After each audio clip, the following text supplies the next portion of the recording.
We are finally finishing up WrestleMania week here on the Popcast Network. And perhaps next week, next year, everything will go back to normal for WrestleMania week. I guess we'll see what happens. I'm about two opinions on that. But that's neither here nor there. Welcome to yet another wrestling podcast, exclusively here on the Popcast Network. My name is Owen. I'm going to be partially your moderator and partially being involved with the show today. We're going to put WrestleMania week to bed and finally discuss everything else that went on in the week. And we're not going, unless we're talking about NXT, we're not going to be mentioning the WWE at all, except for when we were reviewing SmackDown, which just ended. So, The down smack. As always, my name is Owen, and joining me, we have the voice of professional wrestling content here on the Popcast Network, and that is Ashley. It's like sort of finally over. The only reason I say sort of is I'm wondering how many people are going to be traveling to Full Sail tomorrow. I mean, if I had a way to get over there, I have freestanding tickets to go over to actually be in the crowd for NXT that I won at the beginning of the year that I was not able to pick up. So I basically have tickets I can use at any time, but I have to find a way over there. That's the problem. It's not, let's just say it's not cheap to get over to Full Sail, and that's only one way. Like I paid a cat when I went to NXT Takeover, our Evolution. I actually did. It's been almost $100 to try to get over there. Wow, really? Wow. If I would Uber over there, that's not terrible, I guess. To Uber over there right at this very moment, it would cost me $20. So it'd be $40 to be able to Uber over there for NXT. Mm-hmm. Now that I've seen that, that's not terrible. So that may happen in the near future, sooner rather than later. Because that's just like me trying to go to Disney. It's about the same price. We'll see. Won't be this week, but maybe next time. Keep it as an option. Keep your options open.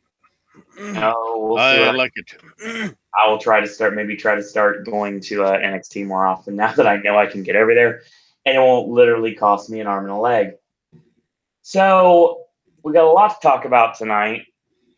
If you've been following along on Sunday, where we had Billy joining us for our simulcast of WrestleMania, and then last night when we talked about the Raw after WrestleMania, and now we're going to complete the trifecta and finish this week discussing first SmackDown, but then we're going to be talking about United We Stand and Joey Janela's Spring Break Night 1 and Night 2 and all the other great content we had over the weekend. The New Japan Ring of Honor G1 Supercard, which we're going to be discussing that as well. So lots to discuss tonight. So without any further ado, let's get started. Ashley, let's just get SmackDown out of the way real quick, please. We have the New Day start up with the sort of celebration. Kingston's career is going to get celebrated and all that. And they do some stuff, but then the Bar interrupt. And they took credit for Kofi still being champ. You know, they say that he almost lost the title to Seth last night. So they challenged New Day to a 6-man tag, and they made a friend on Raw. And here comes Drew McIntyre. So we're already teasing brand splits. For sure. Early.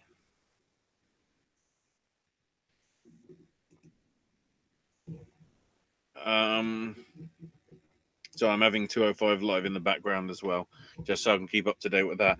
Because this is one time where the crowd might actually be interested in 205 Live and not waiting for the dark match. Speaking of Speaking 205 of- Live, I wouldn't say speaking of 205 Live, should we mention what the dark match was tonight? technically it does speak of 205 Live because of who was involved. But yeah, the former associates and best friends from Impact Wrestling, EC3, and now the current Drake Maverick, former Rockstar Spud, are finally together. It's about It freaking seems. time. They lost, didn't they? To I can't remember who it was. They did lose, but I don't think I care because I like seeing them together because they have great chemistry and they work really well together. Yeah. And maybe it'll help EC3 out in the long run because they clearly don't know what to do with him. So the Authors of Pain are in trouble.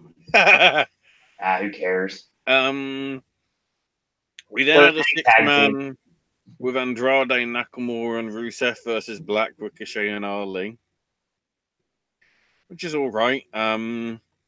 Ali hitting the reverse Rana on Andrade and a 450 for the win. But then afterwards, Randy Orton showed up and hit an RKO on Ali. That's random. And went up the ramp.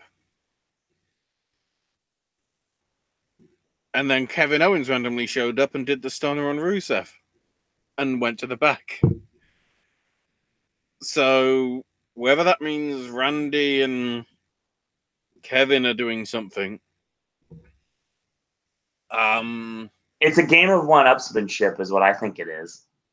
I wouldn't be surprised if they were two participants in Money in the Bank. Probably not. Because by the looks of it, Money in the Bank is next. Because I think they realized having it in May, right before they're doing a European tour, which is the go home before Money in the Bank, didn't make sense. So I think it's now tentatively scheduled for like first week in June instead. That makes more sense. So it's easier for them to be able to do. Totally. Also, I've just realized that means two of the big five pay-per-views are literally back to back now.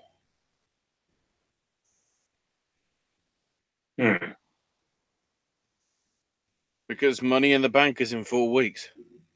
God, really? Oh, no, sorry, 5 weeks.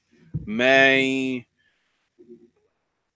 Yeah, sorry, no. I think it's 5 weeks. It's May 19. You know, it's Kane's favorite day. So from WrestleMania, 1, 2, 3, 4. It's 6 weeks actually. But that means that, as I say, the two of the big 5 pay-per-views are literally back to back with each other.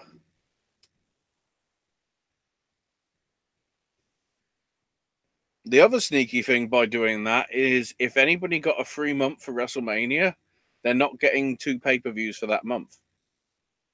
Oh, very, very sneaky.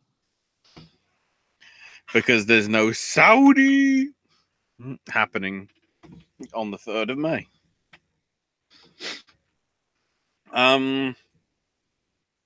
So then Kayla interviewed the Usos. Because the Usos are facing the Hardys. So then R-Truth and Carmella are in the ring. God. And Truth said, Becky's women's champ. Carmella said Kofi's WWE champ. And then Truth said Carmella beat Andre the Giant in the Battle Royal. And Carmella goes, no, but Truth didn't get it. And Carmella then points out she won the SmackDown Women's title, a year ago. Truth, sure, she lost the title, but Truth helped her have fun again. And that winning the Battle Royal was just the beginning. And then Samoa Joe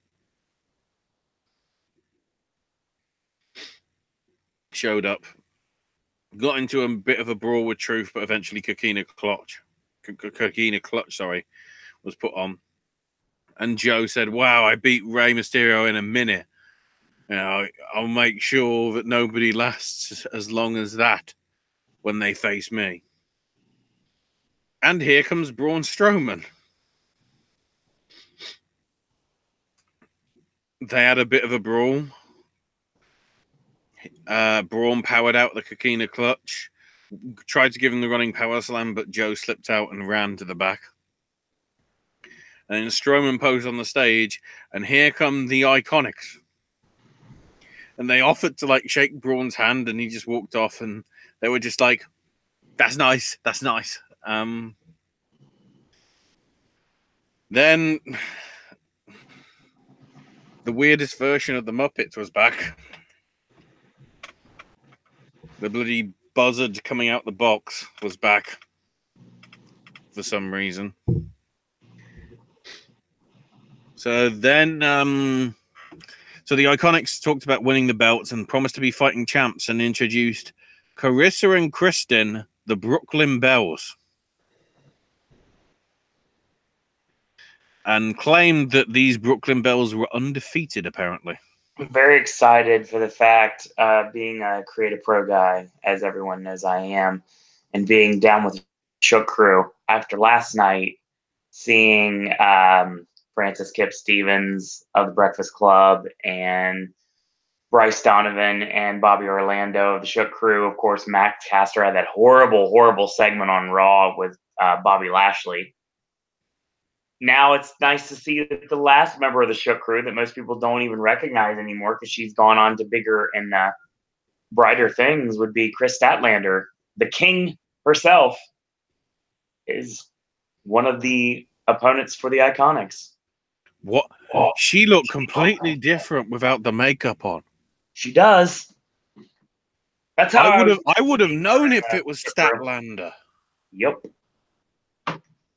And the other one was another superstar from Woman of Honor as well. Jesus, I would have known. That was... Man, she needs Mojo's makeup. I would have recognized her. I don't want to talk about Mojo. The Iconics obviously won in basically a squash match, unsurprisingly. So then Kayla's interviewing Paige, who was shown backstage. It was worth noting as well, I'm pretty sure they mentioned her as the SmackDown Live general manager. So why did they get rid of that role for her months and months ago? I guess as good as mine. Because she mocked the Iconics and promised to bring a tag team to SmackDown next week to be true competition for them. So the question is, to quote, what's his name? To quote the New Day. Whoo! Whoo! Lots of names I'm seeing pop up on social media. I mean, like the big one would be the Sky Pirates. That's the one that a lot of people want. Or is it just a way to actually bring up Kyrie and Candice as they are? But then, because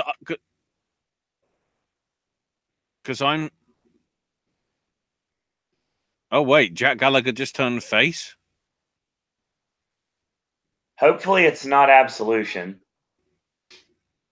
Well, it seemed to be I'm bringing a team to SmackDown, but the problem is they're already on SmackDown. This is true. Now, my question is whether it's NXT or whether it's somebody from the Indies. But I'm trying to think who would be worthy of making the step up and avoiding NXT altogether. Nobody they've signed. Or nobody we know of that they've signed. I mean, if it was...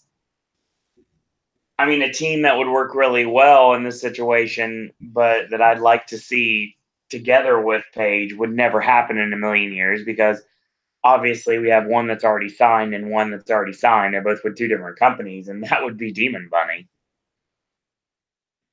Well, that isn't happening because of Obviously, but I mean, AEW. that's what I'm talking I'm about. just That's the trying to only team I can see. think of that would be worth anything that you could feasibly bring in. It's got to be an NXT team, I would think. I think Tegan Knox is. I don't know. I think she's getting back from injury, but I'm not sure where she is. She's not back yet. I noticed a lot of her tweets and the fact that she spent the other night at Hollywood driving golf down the way from my apartment. So I mean, if you were ballsy, I'd say Piper Niven and Kaylee Ray. that's a good idea. Because they can still do stuff here and there, but, you know.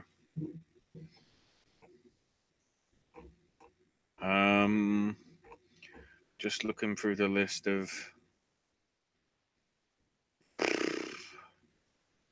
Tony wouldn't make sense. What if Paige is bringing Tennille Dashwood back to WWE? That'd be interesting. Because she's a free agent right now. Or what about Mia Yim and Zia Lee? Possibly. Or Tainara Conti, because she teams up more often with Zia Lee.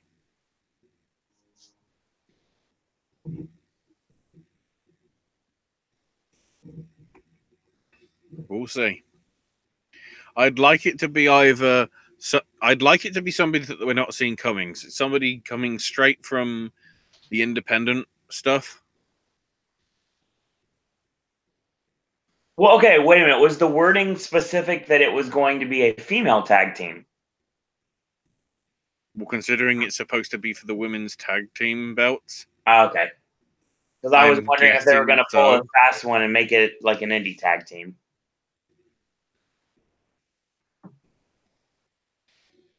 I'm trying to see the tweet because it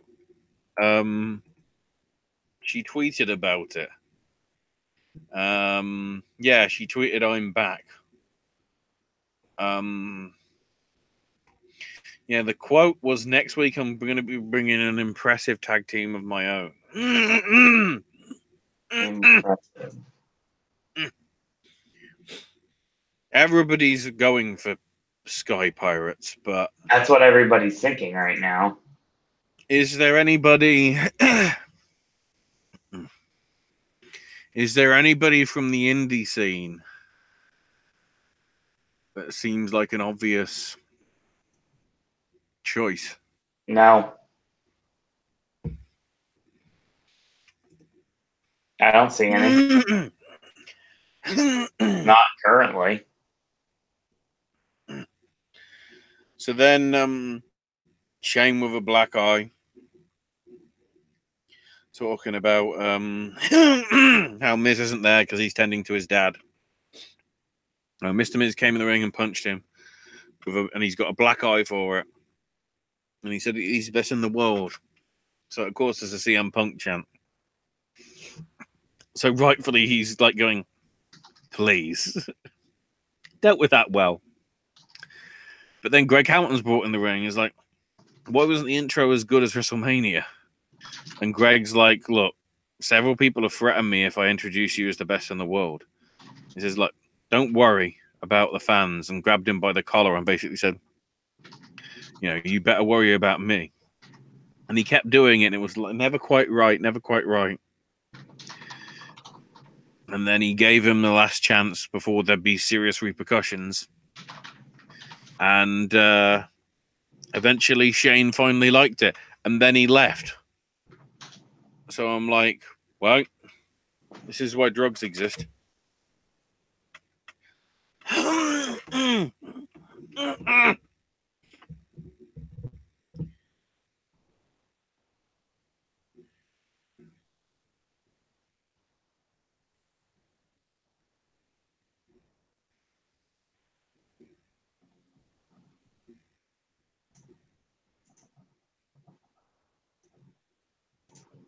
Okay.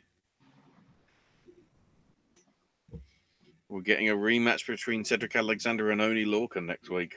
Just announced on 205. So it's more interesting than Shane. Yeah, let's get through SmackDown quickly so we can talk about stuff we care about. Well, if the title change hands, stuff will happen on 205 Live. So the Usos versus the Hardy Boys for the tag belts. Finally happened. Yeah, lo and behold, Twist of Fate, Swanton Bomb. The Hardys have the Grand Slam.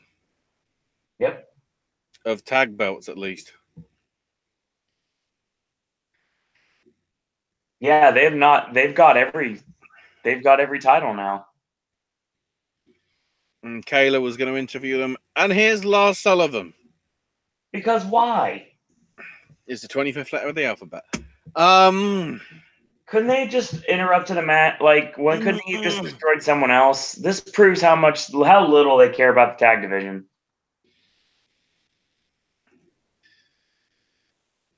So then, after ads, Becky came out, talked about winning and calling herself a champ, and Becky 2 belts. They showed the Lacey Evans footage and said, look, as long as I have 2 targets and 2 belts, I'll be pulling double duty. And I walk through hell to win these belts, and I'll take on all challenges. And she went up the ramp, and then Lacey clocked her with the women's right. And she just, like, did stuff on the stage. And I was like, this is why suicide rates are a global high right now. Because they're seeing what the women's division might become if Lacey gets the belt. Lacey has the whole background of being a babyface, but no, we make her into a heel. In which, hang on, we're going back to the list of WWE employees. Let's look at Raw. Alexa, I think heel. I shouldn't have said that. Sorry, I'm not sure about that. See? Thank fucking God. Doesn't realize. Alicia heel. Yeah. Bailey face. Dana Brooke heel. Ember Moon, I guess face, but who knows? Liv heel. Mickey heel. Natalia face. I think Mickey heel. face. Well, I haven't seen anything otherwise, though. That's the problem. Just at first glance, I think Mickey James would be a face. Nia heel. Ronda, I guess heel by default. Riot heel. Logan heel. Sasha, MIA. We'll get to that in a minute. We'll get to that in a minute because I have some thoughts on this. And Tamina heel. And then on the SmackDown side, Asuka face, Becky face, Billie Kay heel, Carmella face, I guess, Charlotte heel, Lana heel, Mandy heel, Naomi face, Peyton heel, Sonya heel, Zelina Vega heel. And Maria, if you count her as being manager of Mike on 205 Live, heel. Way more heels than there are faces. Which means that the heels don't get much of a chance to shine. There needs to be way more faces. Yep.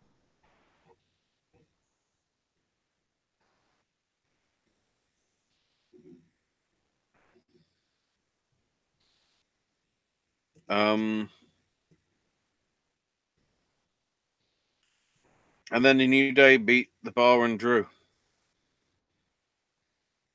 Trouble in Paradise on Sheamus. He went for it, but Sheamus stopped it, but then managed to eventually connect with it to get the win. Who the hell knows? So that was down smack. Oh boy. Go ahead.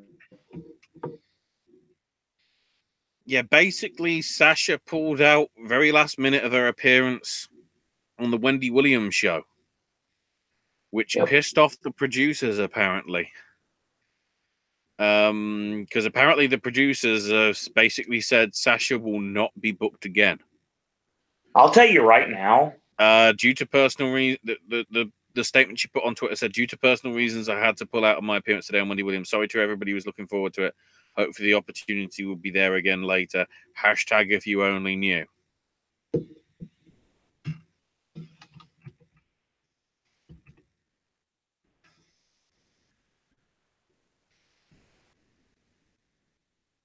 Something happened. We don't have any information on what it was. Apparently, Alexa Bliss has blocked her on Twitter as well.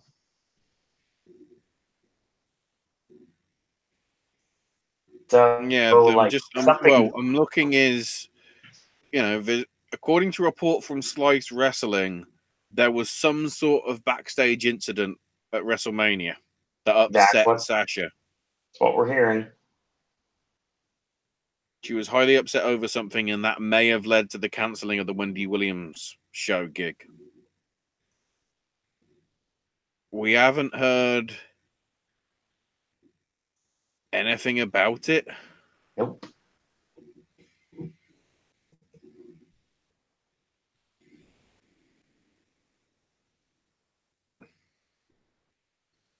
It seems pretty unclear as to what it actually is. I mean, it would not surprise. Honestly, I'm going to think that it seems very drastic. So I honestly think something is actually up, and this could lead to some serious ramifications in the near future. Yeah, because this was the statement that was put out, before the Wendy Williams thing. It was actually, by the looks of it, during Raw. There's something about the way life happens today that makes it hard to look ahead. There's things that make it difficult to laugh, difficult to live the way you want. There are things that make it almost impossible to trust where you are or to believe in where you want to be. You look around and life is happening way too fast. Sometimes it feels like the moments are gone. Everything happens all at once and right away. We're marching towards a destiny we cannot understand, towards the kingdom of convenience. Then one day you look up and you can't find the meaning. Your crisis of purpose and passion is acting up, but they tell you that's supposed to be normal. Well, I don't want normal. I want magic, because that's the place that feels like home to me. That's the place where I remember what dreams look like, where meaning is effortless and purpose is simple. That's the place where love still matters. I want that feeling of coming home again. I want to feel like myself. I want that magic.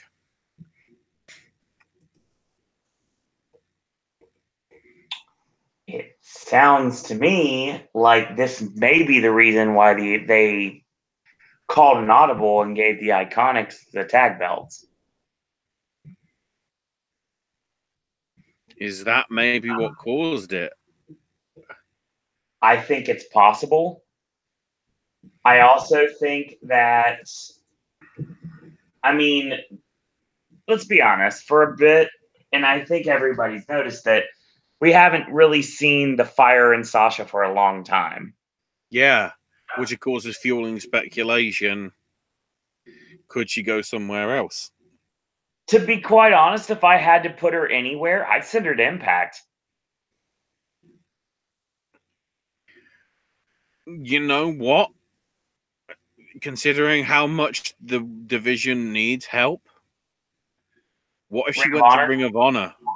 Yeah, Ring of Honor is another Ring option. of Honor needs way more assistance on actually legitimizing itself than anything.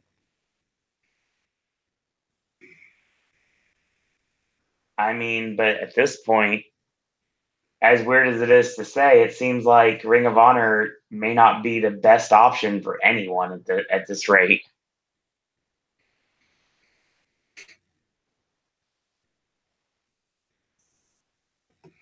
Also, Fightful's reporting that the main event ref, Rod Zapatera. Yeah, Rod Zapata got fined. I saw that. Dasha's gone.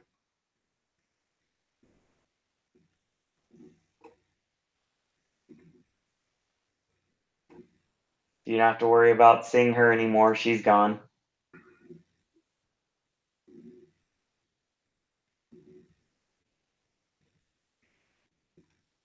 Just seeing if there's anything else. I think something is gonna. I think the story's gonna come out about Sasha in the very near future, and we could either see like her take some serious time off, her get released, or something even worse.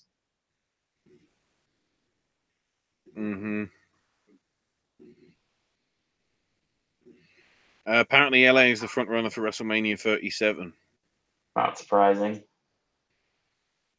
So it finally got announced today.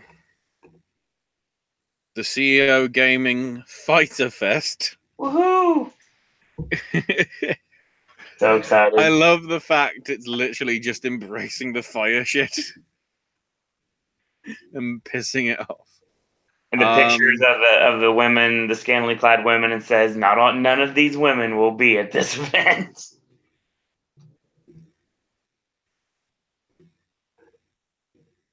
But you will get, as long as you have the money, even though scalpers have bought all the tickets already, you will get a gourmet cheese sandwich, grilled cheese sandwich. Swimming lessons with Pharaoh as well. Yes.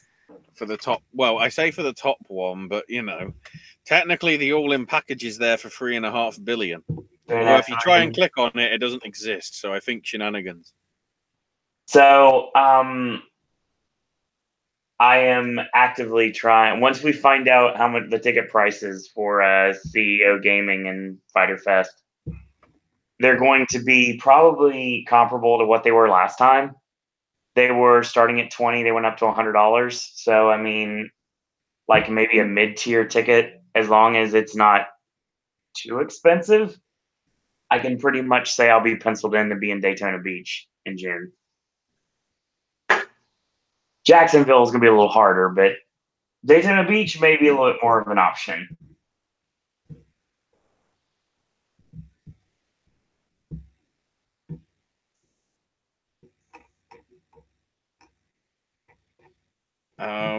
Just trying to see. Speaking of AEW as well, Hikaru Shida from I'm trying to remember what promotion it says in her Twitter bio.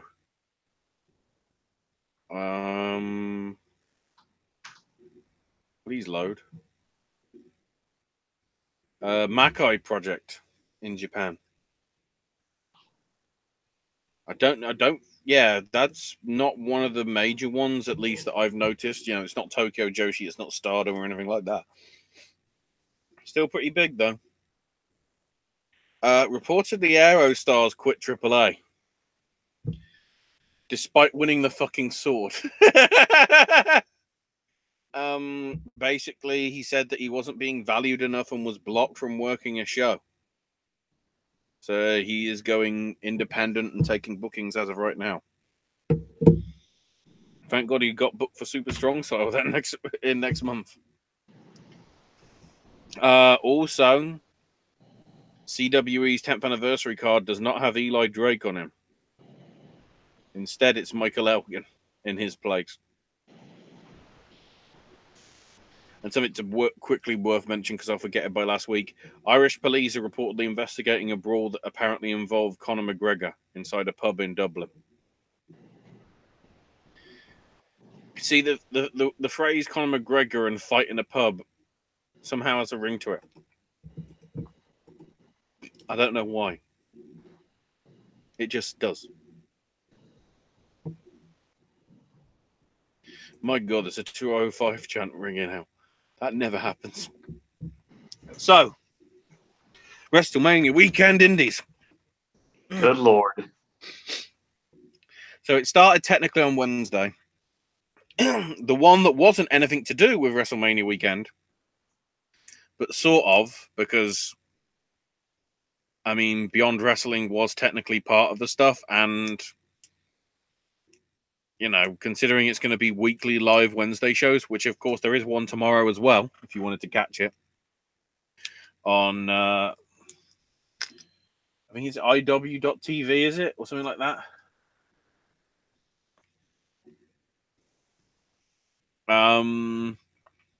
The first episode opened with a 6-man tag of SoCal Uncensored beating Team Pazuzu of Dickinson and LAX. I'll tell you, open a show, everybody. Ooh, breaking news. Uh-oh.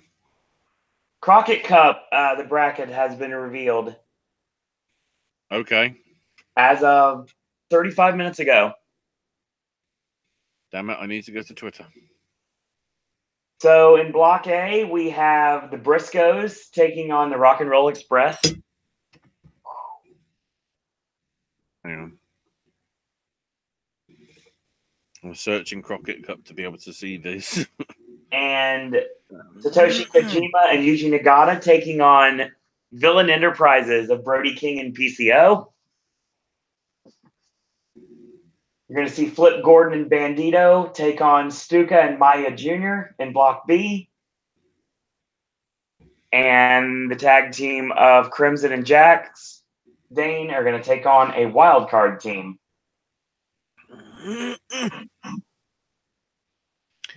Well, I was going to say that looks interesting.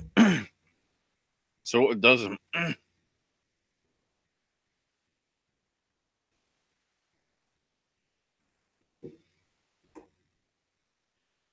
That's somewhat lackluster. And Nick Aldis The only one that NBA stands World out Title. is Briscoes versus Rock and Roll. That's about it.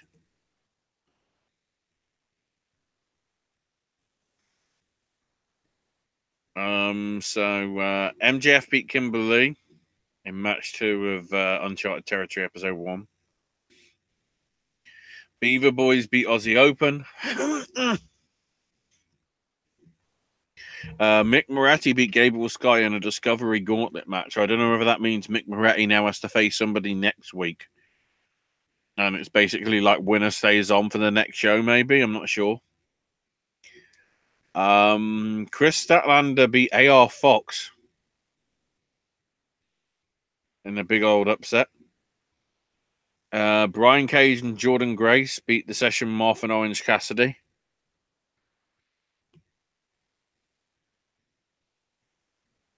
And Masato Tanaka beat David Starr in the main event. And afterwards, David Starr wasn't happy. And out came Joey Janela. So they're teasing Janela and Starr going at it again and beyond some point over the next few months. Because weirdly after it, they did say American Rana 2019 is coming. So it's like, is that going to be happening there?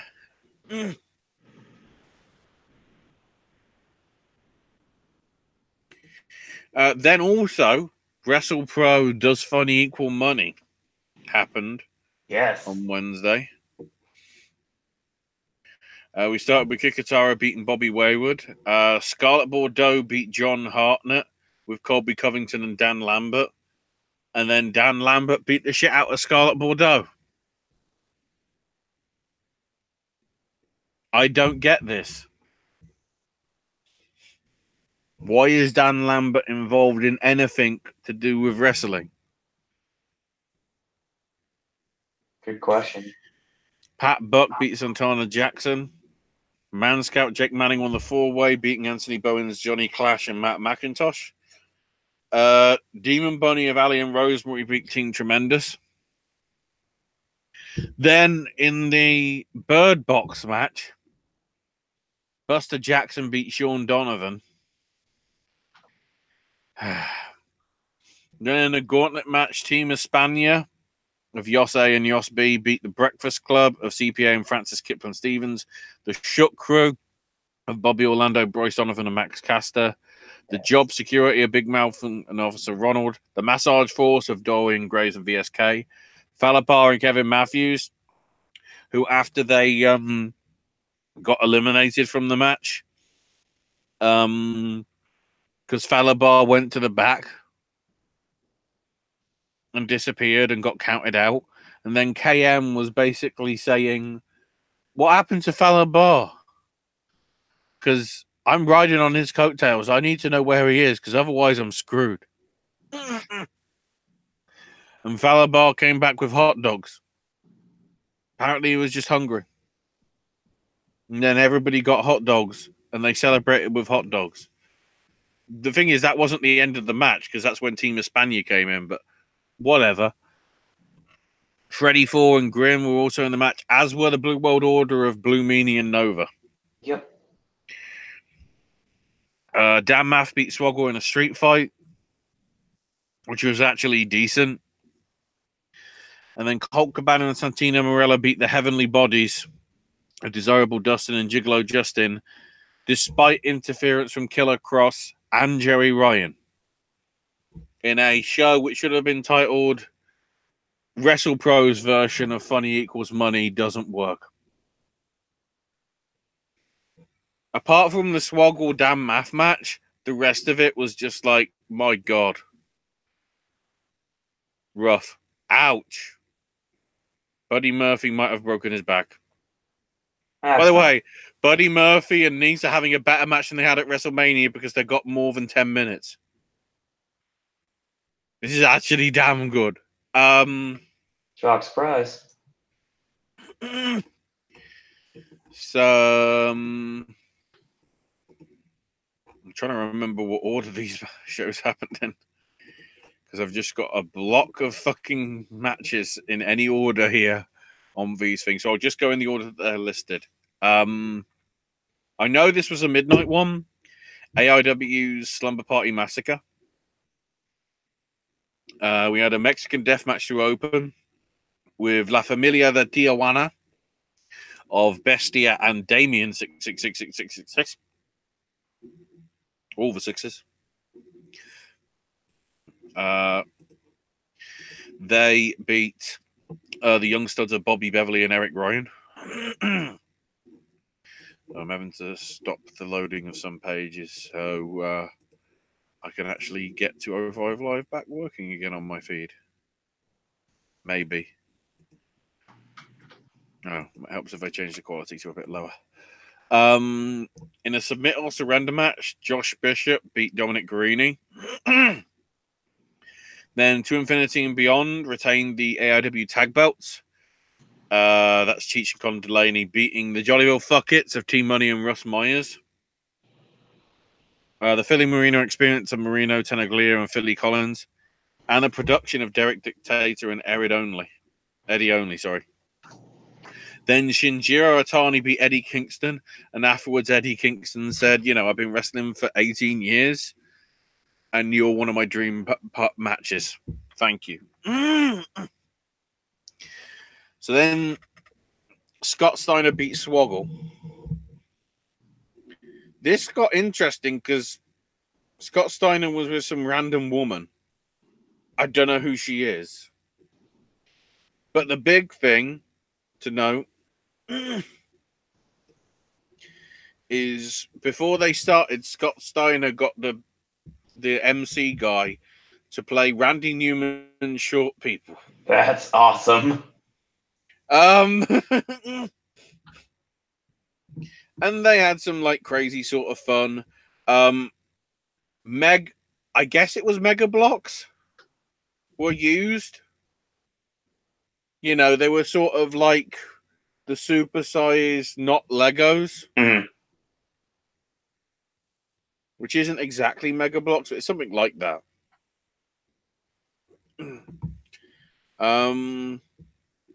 Colt Cabana and Space Monkey beat Ethan Page and MJF. MJF was only allowed to wrestle, though, per the permissions of his dad, Colt Cabana. Then Nick Gage beat Mance Warner. And then the main event, and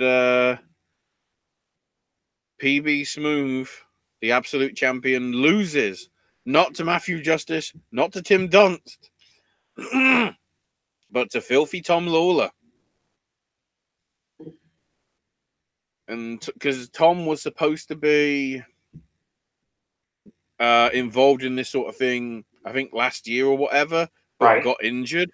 so he wasn't able to actually take part or participate or be involved.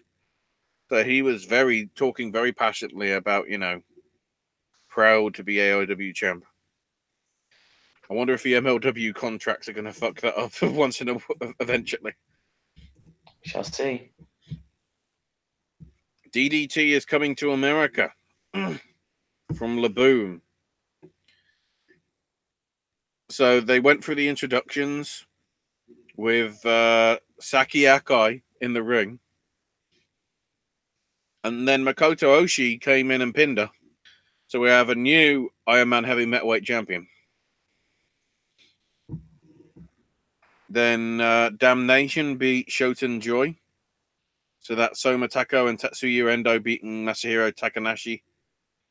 And Yukio Sakaguchi. Then we had the Iron Man Heavy Metal Championship Gauntlet Battle Royal, which was eventually won by Kazuki Hirata, which also featured Makoto Oshii, Colt Cabana, Kikutaro, Saki Akai, Mikuzi Watase, Yoshihiko, the doll, and you. Although it is worth noting, oh no, I don't think it was on this show, was it? No, actually, I think it was. Kikutaro was supposed to be involved, but according to the plan, the New York Athletic Commission would not let him wrestle due to high blood pressure. Which is a nice fucking touch. And then immediately after that, Saki Akai pinned Kazuki Hirata to get the title back.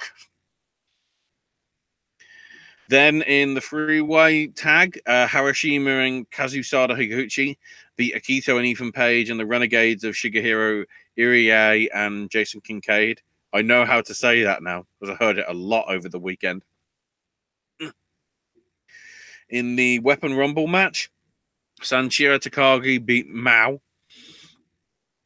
The weapons in this was a wrestler dressed up as Hulk Hogan, which got booed the fuck out of. I'm trying to see if there's a actual write-up on Dramatic DDT's WordPress show, or WordPress page, I should say.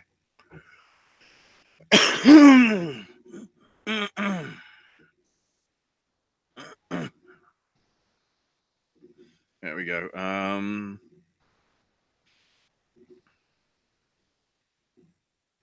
Trying to see. Where's the notes on the match? Yeah, so the weapons included Antonio Honda doing his Hulk Hogan impersonation, which got booed the fuck out of. Plastic cases. A trash can. A bicycle. A box of what's been described as educational toy blocks, which was actually Lego. A toilet, and also Shinsuke Nakamura. You know, the fake Shinsuke that DDT has. So yeah, some crazy weapons were had. Then Joey Ryan and Royce Isaacs beat Antonio Honda and Danshoku Dino with a lot of like interesting stuff with the gay angle with the stuff. So then Daisuke Sasaki beat Konosuke Takashita to become new KOD openweight champion. Except then Tetsuya Endo, who I think won a right to challenge for any title at some other DDT show earlier on in the year, cashed in his opportunity and won it.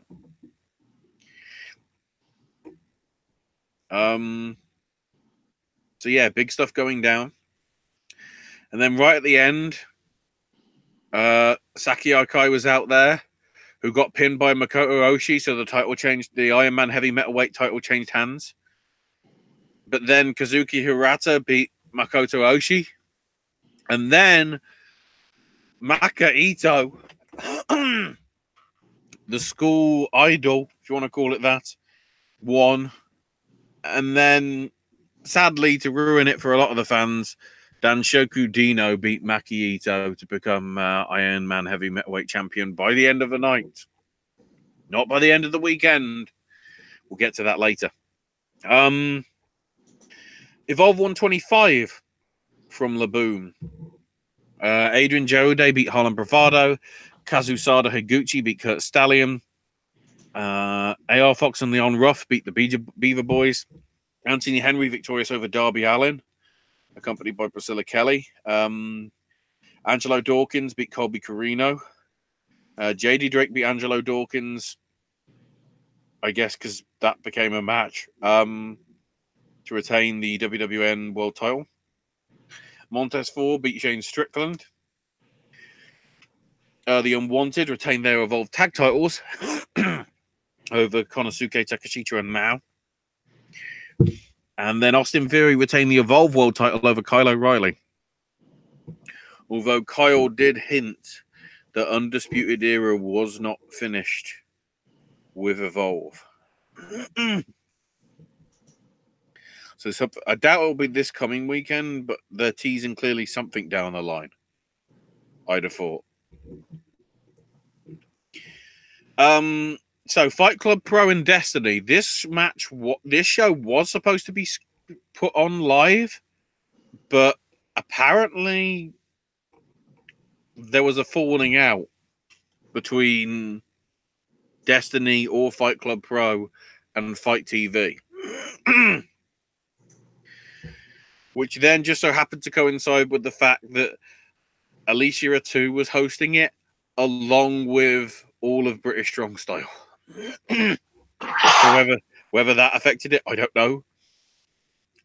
The opener, Mike Quackenbush coming out of retirement again, teaming up with Puma King and Robbie Eagles to beat Schadenfreude of Kid Lycos, Chris Brooks, and Kyle Fletcher. Mark Davis beat Ricky Shane Page in an ODQ match to retain the Fight Club Pro World title. Ethan Page beat Sami Callihan and Shane Strickland in a number one contenders match. I don't know if that's for the Fight Club Pro title or the Destiny Wrestling title. The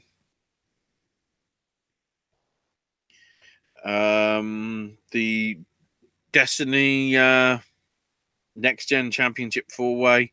We had a new champion, Trey Miguel, beating Jake Atlas, Kip Sabian, and Penelope Ford. In a scramble match, Gangrel, of all people, managed to beat Clayton Gaines, Jody Frett, Juba, Ryan Wright, and the OJMO. Chuck Mambo beat Connor Mills. And the FCP Tag Team Championship Dream Tag Team Invitational Qualifier was won by the besties in the world, beating the Session Juice of Orange Cassidy and Session Moth, Team White Wolf of Carlos Romo and A-Kid, and the Rascals of Deadman Xavier and Zachary Wentz. I don't think we've got the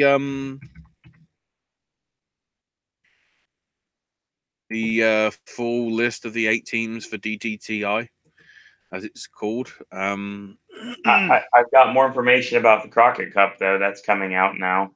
Oh, shit.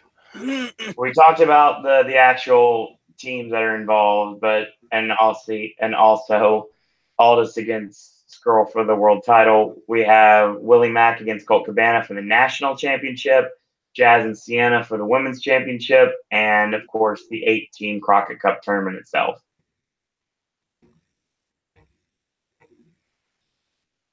That seems good.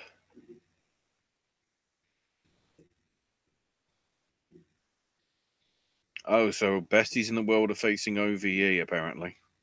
Interesting. I'm trying to see what the other tweets are, because it decided to suddenly move for some bizarre bloody reason. Trying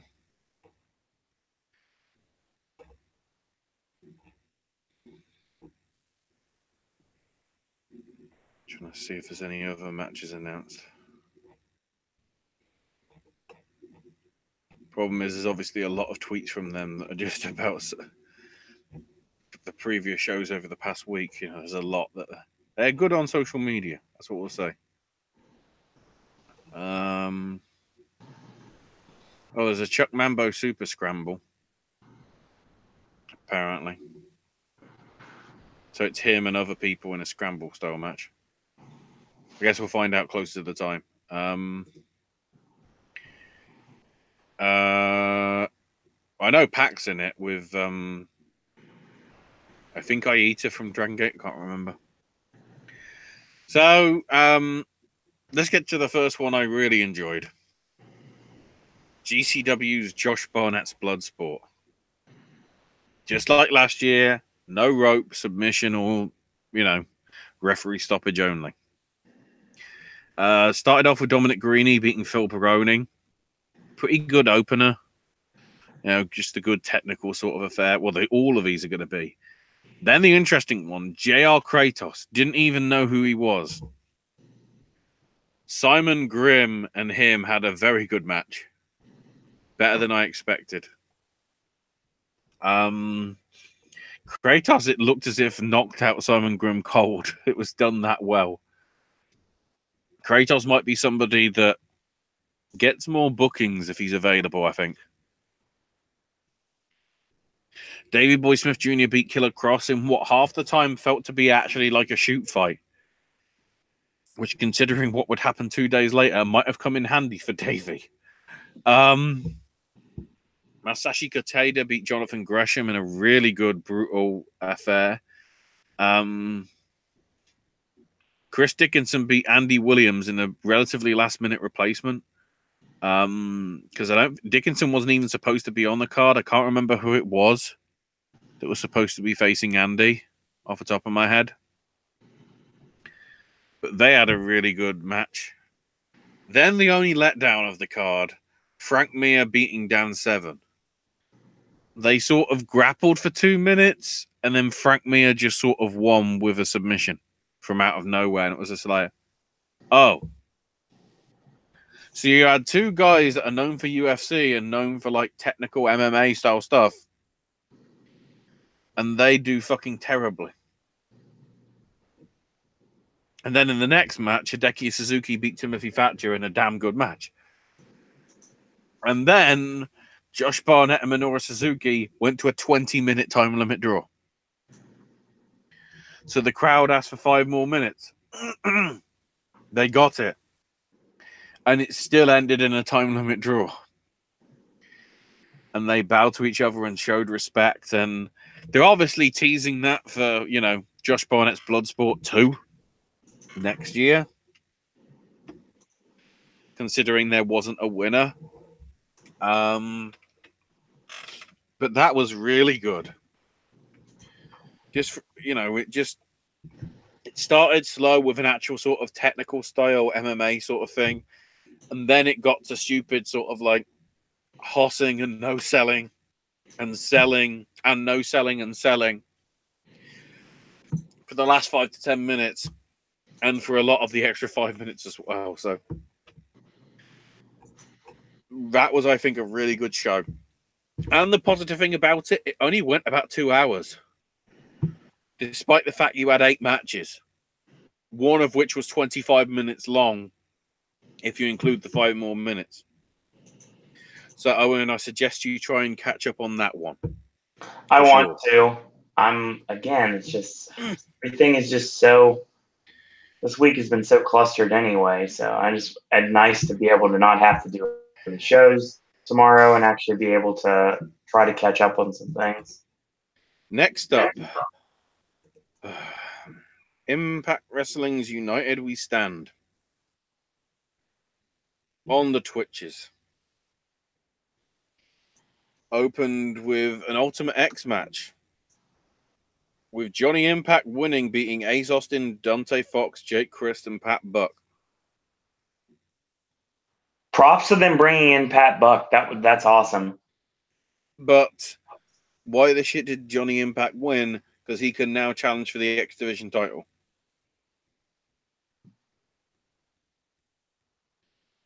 What was the purpose? Good So question. because Johnny Impact was in this match, he wasn't part of Team Impact for the 8-man tag. Which saw Team Lucha Underground of Aerostar, Darga, Drago, and the Moth Martinez beating Brian Cage, Eddie Edwards, Moose, and their surprise partner, Tommy Dreamer. Yeah, he just fits well, doesn't he? Moose basically walked out on his team because of the thing between him and Edwards, so brilliant. Why should I give a fuck? Also, the irony, Aerostar leaves AAA, but he's still part of Lucha Underground. That isn't going to get awkward at all, is it? Taya Valkyrie retained the Knockouts title in a 4-way between also featuring Jordan Grace, Katie Forbes, and Rosemary. This was okay. Nothing really good at all. LAX of Ortiz and Santana beat the Promociones Dorado of Ricky Martinez and Loki, which was decent-ish. But I don't know whether it gelled because, I don't know how much Ricky Martinez and Loki actually team. Tessa Blanchard beat Joey Ryan in a really good match. You see what you've ruined, Eli Drake? Rich Swann beat Flamita to retain the X Division title. Sami Callihan beat Jimmy Havoc in a Monsters Ball match.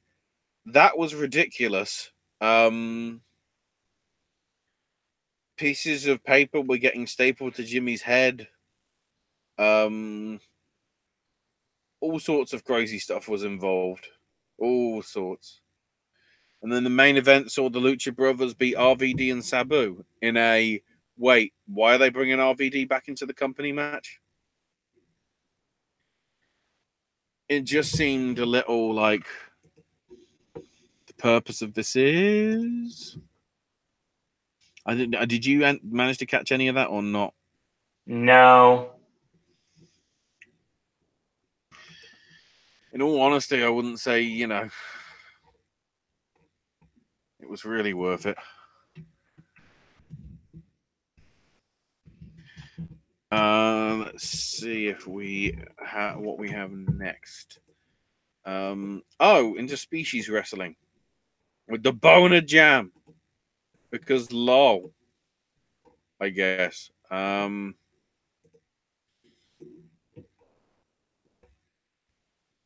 While I'm waiting for them to load up, did you see the news regarding the WWE Network for the next month, Owen? No, I did not. So this Sunday at 8 Eastern, they're doing the NXT versus NXT alumni show. That was recorded as part of Access. From then, starting next Wednesday, the 17th, after NXT at 9, they're going to be showing the... I'm trying to remember the order. Let me quickly go to F4W because it was on there. So the show on the 17th will be the Cruiserweights Collide show, featuring NXT, NXT UK, and 205 Live talents in various combinations. The Women Collide show that was recorded yesterday on Monday will be on April the 24th. And then the Wednesday after that, May 1st, the Brands Collide one, which has the men's and women's battle royals. But yeah, those last three will be after NXT at 9 p.m. for the next 3 Wednesdays, starting next week, the 17th. And then the NXT versus NXT alumni one will be at 8 p.m. Eastern this coming Sunday, which features Roderick Strong versus Tyler Breeze, Dijakovic versus Harper, Sanity versus Undisputed Era, and Cassius Ohno versus Aiden English. There's some good, tasty matches there. Yeah. It's a shame we already know what happened with them. What we don't know is what happened with the NXT UK tapings. So that'll be the best. That'll be the one that I'll be majorly invested in. Because I'll be like, what happened? What actually happened? Nobody seems to know. So interspecies wrestling. The Boner Jam. The ball's out. Or Boner Jam 4, I should say. So in the opening 4-way, Sanchez beat Jigsaw, Tony Deppen, and the Werewolf of Wall Street. Jairukin over Daniel Makabe. The Gymnasty Boys of Tim Luretten and White Mike beat Team Tremendous of Dan Barry and Bill Carr. The ISW Force Count Anywhere Championship retained by Sexy Eddie over Swoggle. The Bastion Snow Invitational Food Fight was won by Sean Henderson. Other people in the match, Boris the Russian Bear, Pasquale the Italian Chef. Wow, I haven't seen him in a while. Steve Turtle Wiener, Super Beetle from Kaiju, and also Tara Calloway, among other people. Fluffy the Killer Bunny beat Leon St. Giovanni. The Butcher and the Blade of Andy Williams and Pepper Parks beat the Ugly Ducklings, Lance Lude and Rob Killjoy. The Undisputed King of Crazy champion Chris Dickinson retained over Chris Brooks. And then we had a title change for the Interspecies Championship in the Educational Toy Brand match. I guess you can call it that. Matt Tremont beating the champ Addy Star along with Jeff Cannonball and Nick Effin Gage to become the new Interspecies champion. Gage didn't get pinned, so the streak continues. So MLW. This is, I guess, TV tapings before or after Battle Riot. Well, it was the day before, but when this will air, I don't know.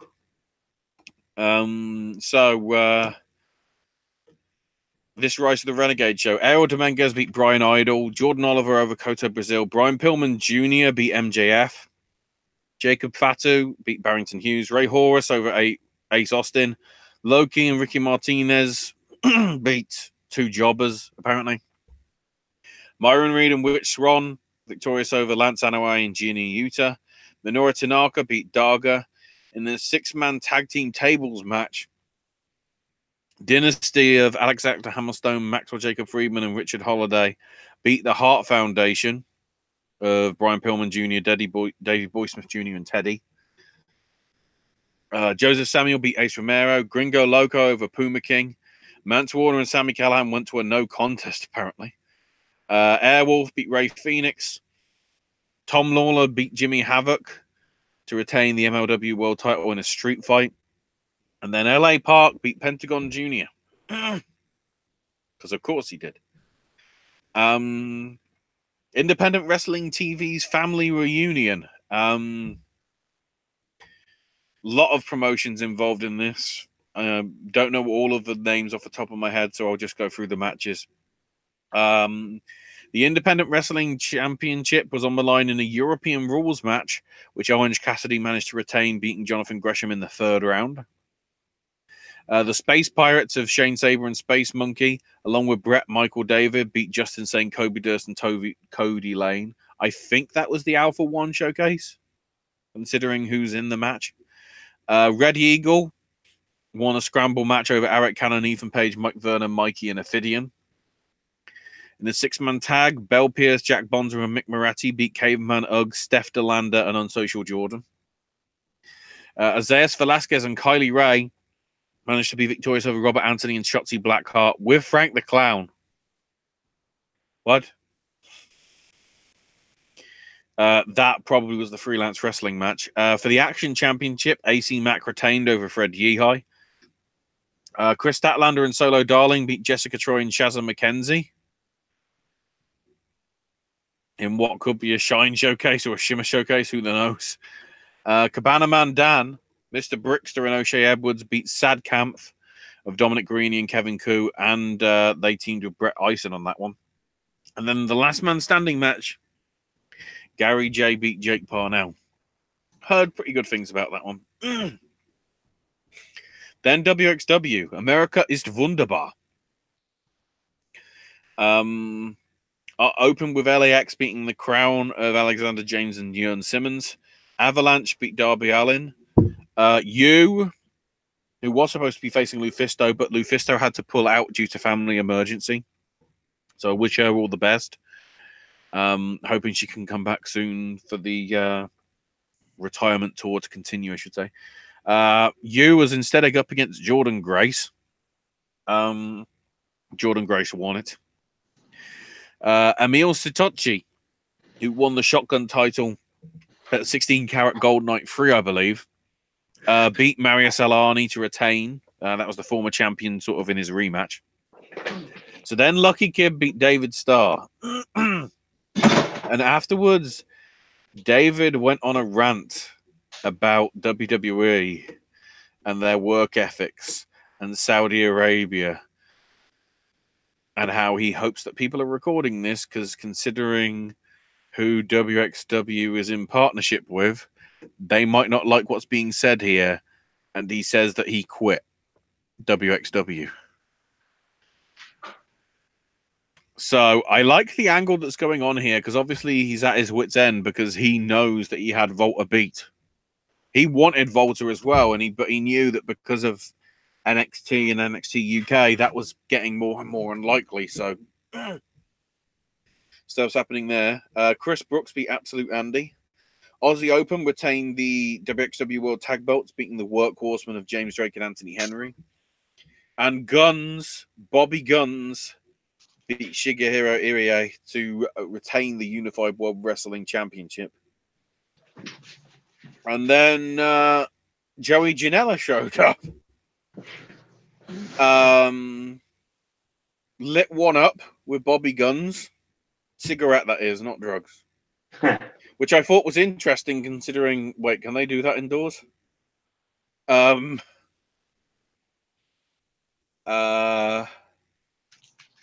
Joey Janela wants to come to Germany to challenge Bobby Guns.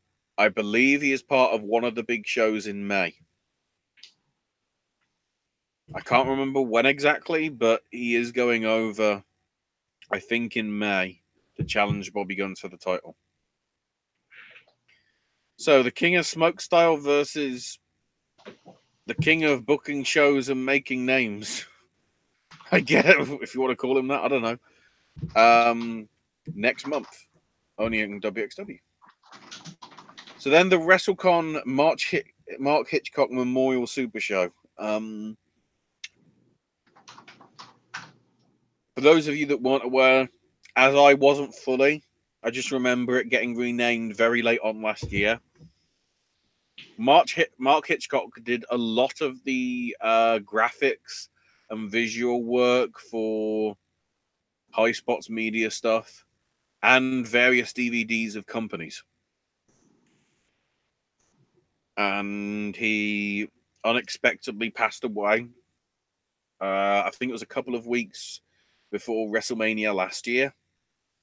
So that's why they renamed it last year. And they had like a sort of little ceremony with his mum and I think his wife or partner, which was a nice little thing to open. And then also we had Ric Flair being brought out by Road Warrior Animal to say a few words. It's up on the High Spot site. He got very emotional about the fact that, you know, his girl Charlotte and the women are going to be main eventing, which he had every right to, you know. It was a very nice speech. It was also interesting because obviously, you know, High Spots, I guess the hatchet's been buried now between them. That's good. So they open them. Masato Tanaka beat Eddie Kingston. Once again, Eddie was like, this is another dream match of mine. You know, I thank you, sort of thing. So then the Lucha Bros came out and said there's a pair of other brothers that think that they're as good as us. But they are putos. Putos, I tell you. So they said how they can't be, how they're too chicken to come here. How about I face my brother? And Penta's like, ooh, really? And then they did, and they did like a bloody spot fest for about 7 minutes, and Phoenix won. It's just like, okay. In an 8-person tag, DJZ, Puma King, Samantha Heights, and Tajiri managed to beat Sammy Guevara and the reuniting LAX, I guess, of Ortiz, Santana, and Diamante. She's back with them. In a freeway, Robbie Eagles beat Aries and Flamita. In a 6-man tag, which was a weird one. The Revolt of Caleb Conley, Man Scout Jake Manning, and Zane Riley lost to Hurricane Helms, X-Pac, and Jushin Thunder Liger.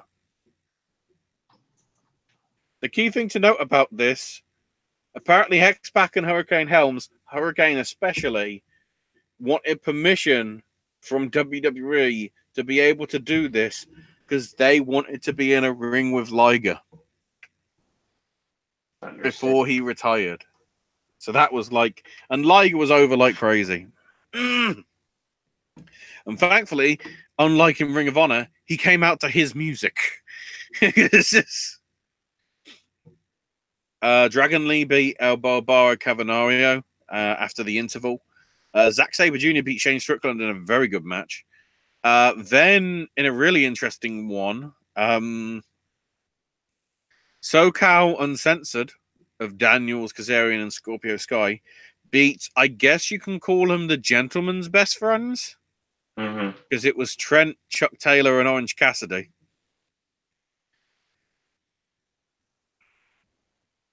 And then the main event, which was incredible, Ospreay beating Bandido.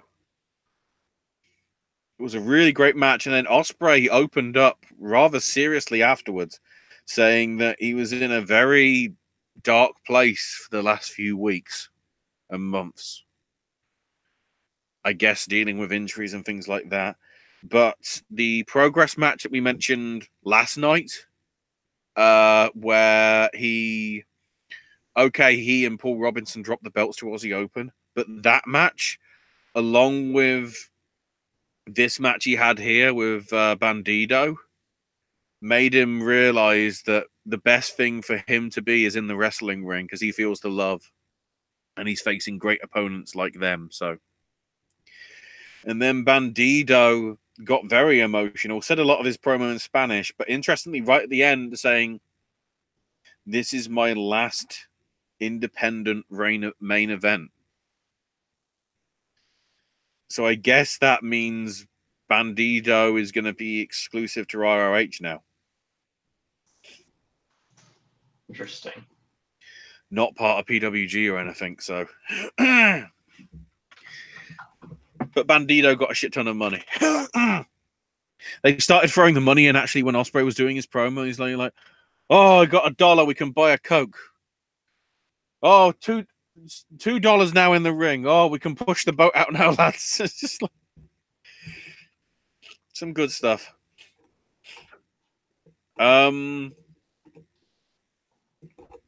Next up, as I click through the next 5 that I'm opening up, Shikara. Their Once Upon a Beginning show from Jersey City, home of, I guess, Jersey. It's the clues in the name, probably. We had Cornelius Cromwell and Sonny Defarge beat CCK of Chris Brooks and Kid Lycos. Missile Assault Man beat Boomer Hatfield. Trying to see if I can see the actual details of what went on. Because some other stuff happened. I'm trying to look for the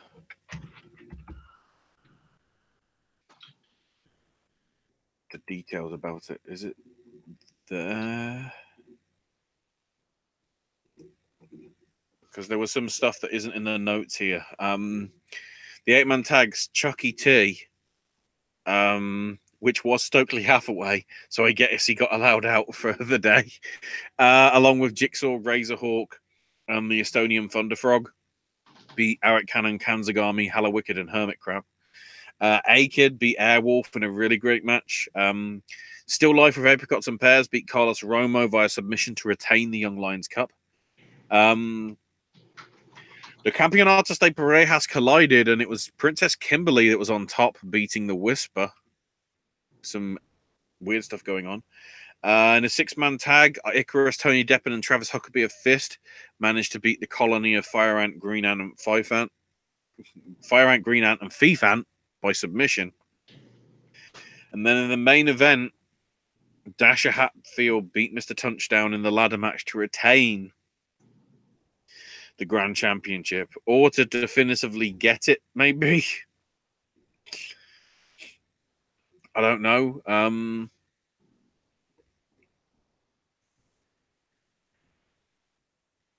So the big interesting thing that happened also in this is the new director of Fun was being revealed, and it's Sydney Boccabella.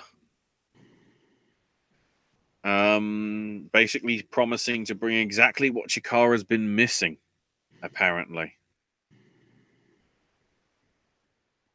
There was also an interesting moment, and I'm trying to see if it's noted here. Yeah, there it is. Juan Francisco de Coronado comes out and says how he's falling on hard times both personally and financially, confirming the contents of the letter that was sent to him at National Pro Wrestling Day, apparently, with him getting booted out of Ecuador. So this has triggered an epiphany in him, and he vows to change what people think of him. So he is no longer Juan Francisco de Coronado.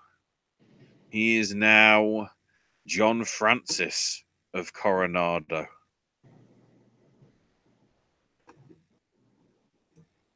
So interesting stuff in the lore going down. Speaking of lore, Kaiju Big Battle. History only happens once. So Silver Potato beat 13. Dusto Bunny beat Gomi Man by DQ.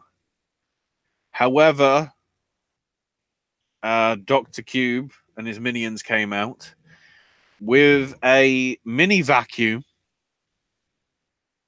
and sucked the soul out of Dusto Bunny. And then proceeded to crucify Dusto Bunny.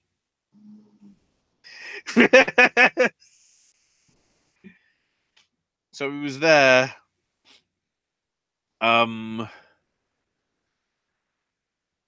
crucified, just leaning there for quite a lot of the night.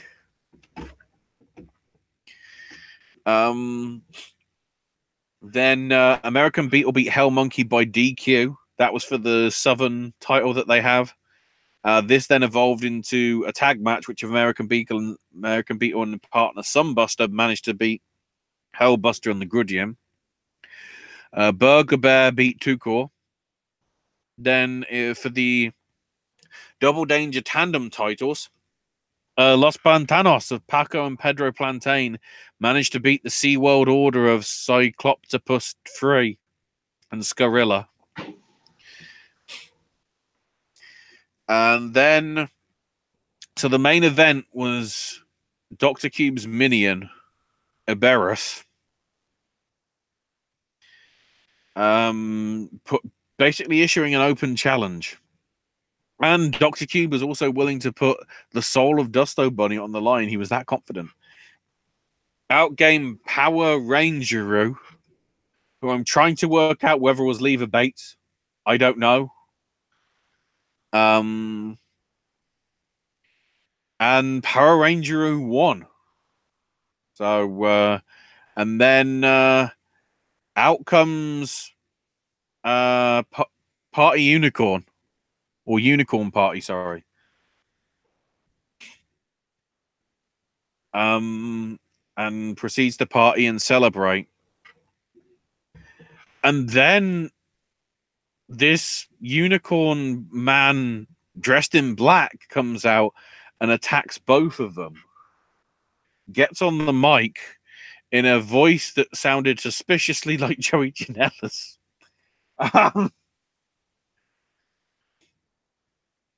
And said, you know, it was interesting because he said, "You've done a terrible job, Dr. Cube. Now you work for me. You know, bow to me." and he declared himself Unicorn Party Dark. And supposedly Dark is the brother of the White Unicorn Party. So interesting stuff went down on that alone. With all that stuff, like we're getting like Shikara style lore and added to the fact, Dr. Cube now isn't in charge of Kaiju Big Battle. There is a higher power. This is crazy. Thing is, we won't, because we can't keep track of what happens outside of Kaiju Big Battle at WrestleMania weekend. Who knows what it'll be like in 12 months? Although we do know that Kaiju are going to be part of Progress's Super Strong Style 16 weekend shenanigans in a few weeks in the UK. So does that mean Joey Janela's coming to the UK? Oh, I can dream. Rev Pro, their New York show. We had CCK of Brooks and Gresham beating Clark Connors and Carl Fredericks with Katsuyori Shibata in their corner. Pretty good. Carlos Romo won the 4-way over A-Kid Flamita and Kid Lycos. That sounds like a great match on paper. Brian Cage beat Michael Oku. Suzuki Goon of Sabre and Suzuki retained over Tanahashi and Will Ospreay. Taguchi beat Rocky Romero. Ishii beat David Starr. Thankfully, the Cruiserweight title was not on the line. And Aussie Open beat Roppongi 3K in the main event. Looks to be a pretty decent show. Black Label Pro's Adventures in Wrestling. We started off with the heavyweight title match, because of course we did. And we have a new champion. Kobe Durst beat Ethan Page to become the new BLP heavyweight champ in the No Holds Barred match. So then Orange Cassidy beat Brian Alvarez to retain the Independent Wrestling Championship. Sad Camp of Kevin Koo and Dominic Carini beat Manny Fernandez and Tank. Nick Gage beat Swoggle. Streak continues. The $1 Million Intergender Battle Royal was won by Alley Cat. Key names that also were involved in the match. Boomer Hatfield was in there. Danhausen, Cabana Man Dan, Dr. Daniel C. Rockingham, the Frisco Flame of Wrestling Regret fame and all that. Maria Manic was in there, who actually pulled out a knife. Still living that gimmick. Steph Delander and you were in it as well. It was interesting, though. The check was like, pay $1 million cash. So I've got a feeling they're going to say that the check is null and void because of the name and everything, which will be some sort of shenanigans with Brian, but it was very well done. In the 8-man tag, AJ Gray, Kurt Stallion, CW Anderson, and Gary J beat Dickinson, Maccabee, Jake Parnell, and Rory Gulak. Then in a 10-woman tag, Jordan Grace, Kylie Ray, Nicole Savoy, Samantha Heights, and Solo Darling were victorious over Charlie Evans, Indy Hartwell, Jessica Troy, Chaz McKenzie, and Zoe Lucas. Then in a 3-way for the tag belts, the Space Pirates of Sabre and Monkey retained against the besties in the world of Vega and Fitchett, along with Sammy Guevara and Robbie Eagles. And then in the main event, Jonathan Gresham beat Shigehiro Ii. And then, this is where Owen can finally talk. Joey Janela's Spring Break 3 Part 1. Yes. So we opened up with all matches. Marco Stunt beating Joey Janela. It was a good opener, too. As you'd expect, in all honesty. I'm not surprised one bit. Then it's listed here as Tony Deppen beating a fan. But he got christened No Legs by the crowd. I can't remember his name. Oh, God, I know this. Hold on, give me a second. Let me look for it because he needs to be recognized. Yeah, he's the new Jungle Boy / Marco Stunt / anything. He's gonna be a big deal. Like, there's always somebody that Joey like finds as like a diamond in the rough, and he is definitely the person. The amount of upper body strength he had for some of his spots is like something incredible. Dustin Thomas. Yes. Dustin Thomas.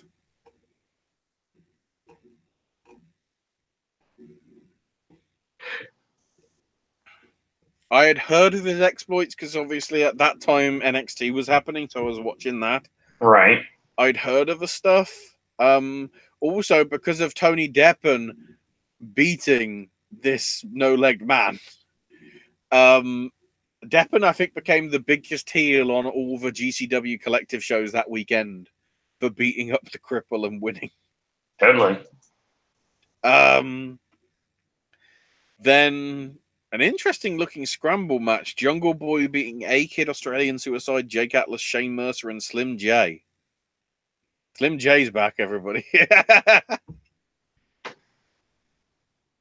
How was that 6-way? It was really good. It seemed like Jungle Boy, like, it's nice to see he got his, given of what just happened, he's got his swing back without a doubt. Did you see the tweet from him in the last date? I don't know if it was today or yesterday. I did not. Saying how, I mean, we'll get to it in a minute, but at night 2, when he was set to be in the Rumble, he started puking up outside. Oh, goodness. And Eric Cannon came out and, you know, got behind him and supported him to let him do whatever he wanted to do. Right. Which was, he said, you know, it really boosted him with confidence for the, you know, the match and obviously the rest of the night and all that. I mean, for the scramble, I mean, Jake Atlas looked great overall. And Shane Mercer comes off looking like $1 million, too. Mm-hmm. He's got a great look. He's going to be a big deal. Him and Atlas both are going to be a big deal. It was nice seeing Slim J again because it's been a minute since I have. I remember watching Slim J back in the Wild Side days.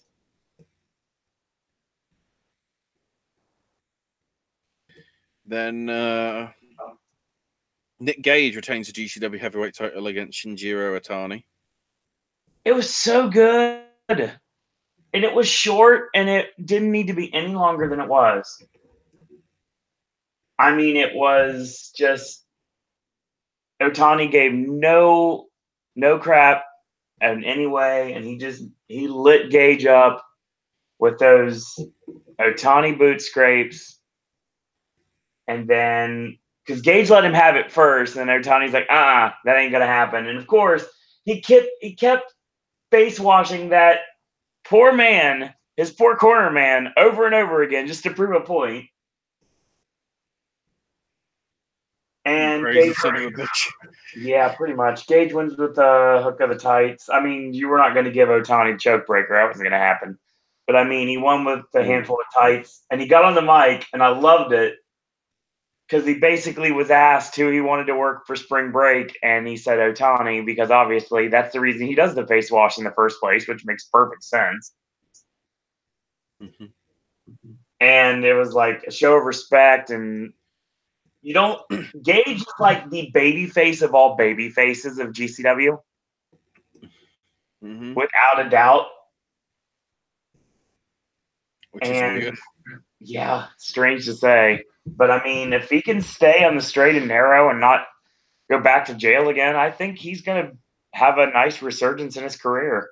I mean, the fact that he was in conversations apparently with some WWE talent people.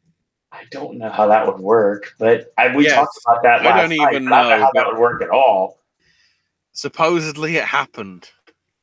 In some shape or form, they talked. Whether it was actually over anything serious, or whether it was maybe literally for shits and giggles, I don't know. Then the Invisible Man beat Invisible Stan because my Invisible God. Man was brought back to life by Dr. Destro. Freaking Bryce Um, Rimsberg yes, deserves like the this biggest is payday in indie the wrestling. Invisible Man and the Invisible Stan do not need the cash from this match. The one that needs the cash is Bryce. All the crazy like counts he was doing for these pinfalls. One. Oh no, one. Oh, one. See, the thing about Bryce now, and I think you'll probably get when I say this, Bryce is now this generation's version of Bruce Gray. I don't know the name Bruce Gray. It's kind of it's a regional name. It's a regional referee that he's actually working now, weirdly enough. But I mean, he was the referee of all referees that was known to be really animated with his calls. Like the best way you can describe him is basically like every WCW fan. Like Nick Patrick was always really into like oh god, yeah, the referee job. The hand swing that was going to take 2 years. Yes. Bryce Rimsberg is like, this was just a literal one-man show. And I loved what they did with the table break in the corner.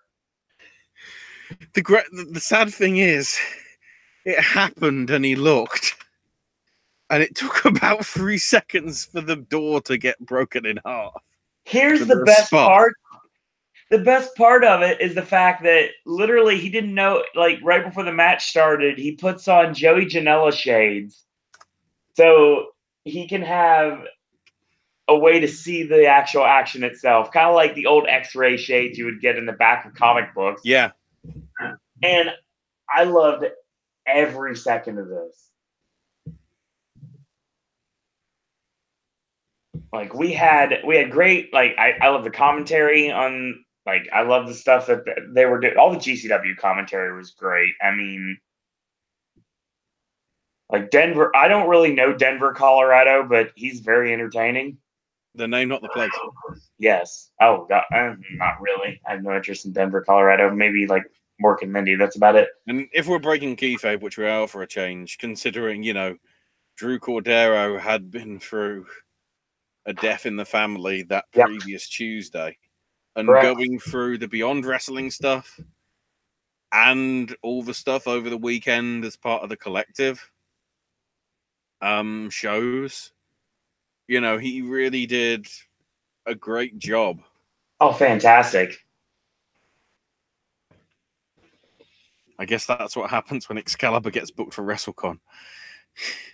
Because last year it was Excalibur. And Don Callis was a heck of a tandem as well. No, but that was for the... Which show was that? I believe it was Penis Party. Yeah, because WrestleCon itself was interesting because it was Kevin Kelly and Excalibur. That was interesting. Which, of course, you know, they worked a few weeks back at New Japan Cup, so... Yep. There's already history there. But yeah, that was I still need to catch that match in full, but I've seen all the gifts. Oh, God, it was that great. One match. Taka Michinoku beat Orange Cassidy. It was really solid, too. Then the match for Ethan Page's Soul and Humanity. We didn't know who it was, and out comes Starman. Okay, first off, the crowd completely no-sells the music, but he literally came out to the pro wrestling theme that plays on a loop when you're playing the NES game. Yeah, as he always does. Right.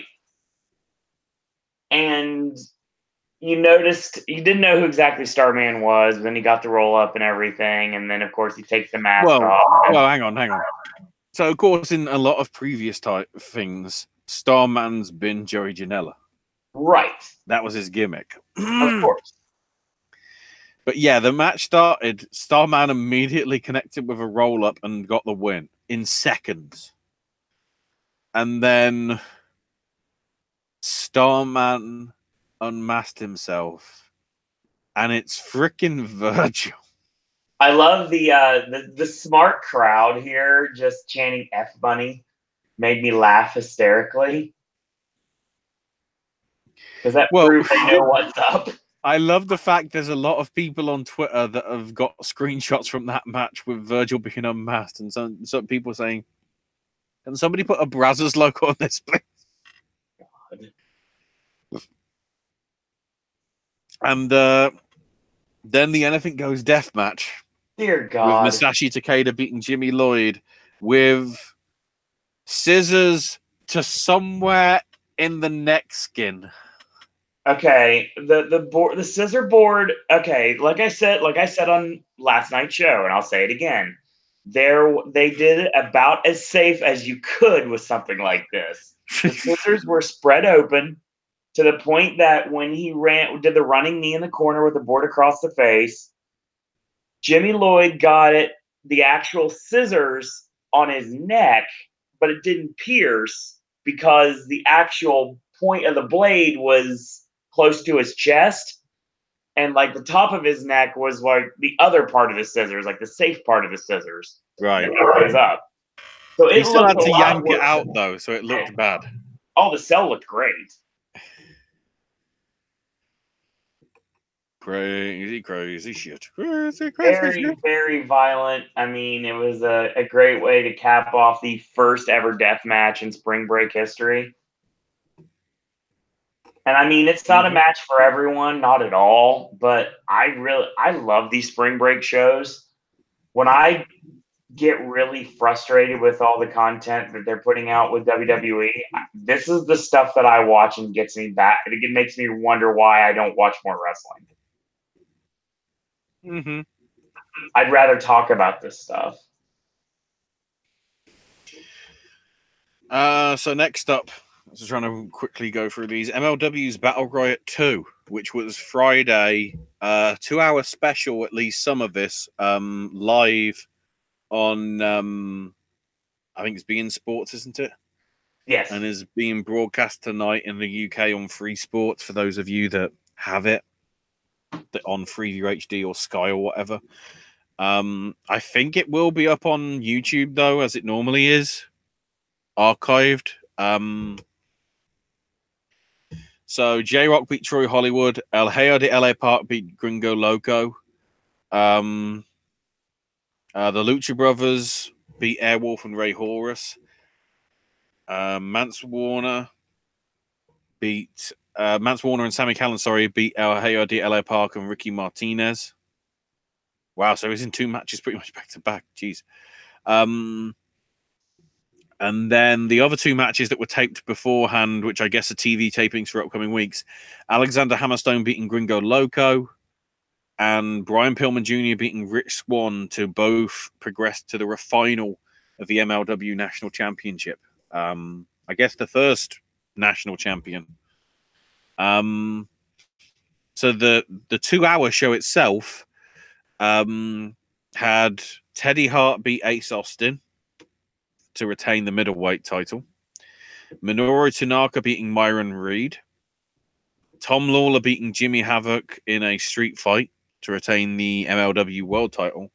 And then the Battle Riot. A few people that aren't named here, but the ones that are Ace Austin, Ace Romero, Airwolf, Alexander Hammerstone, Ariel Dominguez, Avalanche, Barrington Hughes, The Blue Meanie, Brian Pillman Jr., Darga, Dan Severn, Davey Boy Smith Jr., El Hijo de LA Park, Emil Satochi from WXW, Gringo Loco, Jimmy Havoc, Jimmy Utah, Jordan Oliver, Ken Kurbis, Koto Brazil, Lance Anuati, Leo Bryan, Loki, Mance Warner, MJF, Mike Patrick, Minoru Tanaka, Myron Reed, Ortiz, Pentagon Jr., Ray Phoenix, Ray Horse, Rich Holiday, Rich Swann, Ricky Martinez, Sammy Callahan, Santana. Did I mention Fatu in that? I don't think I did. Fatu was supposed to be. Yeah. I don't believe so, actually. I don't remember you saying he was in it, I think, but he got thrown out immediately just for doing some crazy shit, like he did that got all the heat on him a few weeks back, if you've seen the broadcast. But it was eventually won by LA Park. So whether that means LA Park versus Tom Lawler somewhere down the line, yes, I don't know. I don't know. That happened. Shimmer 113 Nicole Savoy was actually in the opener, beating Hiroyu Matsumoto to retain the Shimmer title. Then in the scramble match, Hyam beat Leva Bates, Ali Rex, Brandy Lauren, Brittany Blake, Indy Hartwell, Shotzi Blackheart, and Vader Scott. Allison Kay beat Chris Statlander. Shazia McKenzie over Sue Young. Chili, Melissa, and Mercedes Martinez retained the Shimmer tag belts over the Twisted Sisters of Holly Dead and Thunder Rosa. Tessa Blanchard beat Britt Baker. 8-woman tags or Team C Stars, along with Chris Wolf and Solo Darling. So that might be Chris Wolf's last Shimmer match. Beating Charlie Evans, Jessica Troy, Steph Delander, and Zoe Lucas. And then, after the shenanigans of earning the title shot at 111 and then losing via DQ at 112, it actually happened at 113, and Samantha Heights is your new Heart of Shimmer champion, beating Dust. So we did have a title change on the show.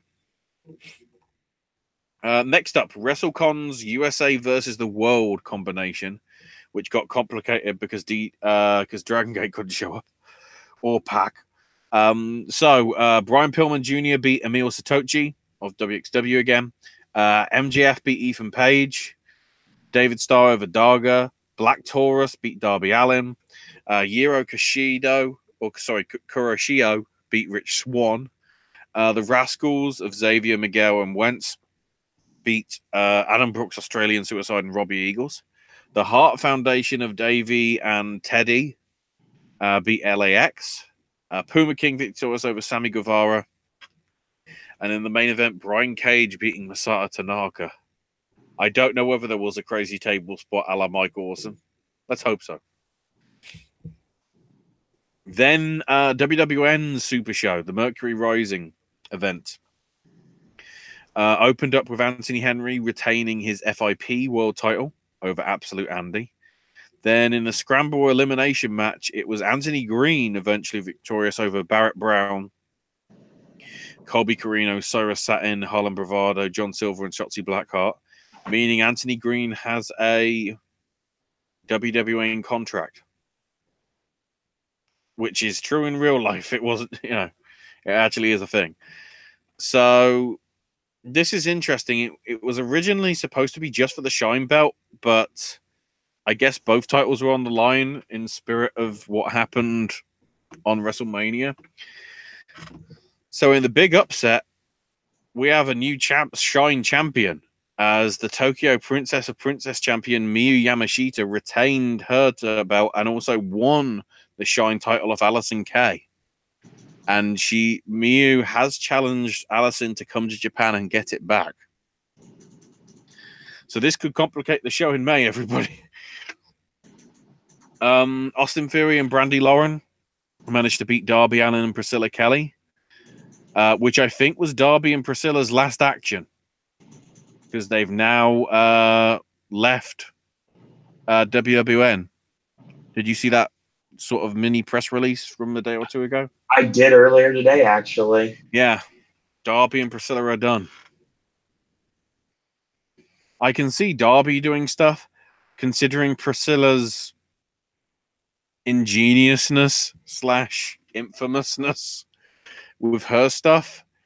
It'll be interesting to see whether WWE does keep following her because of her stuff, or whether they think she's too risky. Which is saying a lot, because I think WWE would be perfect for Session Moth, and she's in TOD. But then again, so was Drake, and he's now head referee. Also correct. In a 6-man tag, the Unwanted of Kingston, Gacy, and Strickland being Team WXW of Alexander James, Mario Solani, and Jörn Simmons. JD Drake beat Kazuchika Higuchi to retain the WWN World title.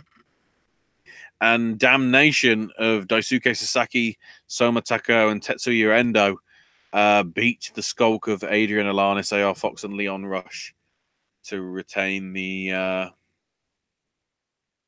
not to retain, just in a 6-man match. I'm trying to think whether it was on this show that... I'm trying to remember which show it was that Yoshihiko got the belt back. Oh no, that was the penis party, I think. So we'll get back to that. I lost track because he got so many wrestlers on so many different combinations of shows. It gets confusing, everybody. Sorry. So Stardom, their show at the NYC Arena.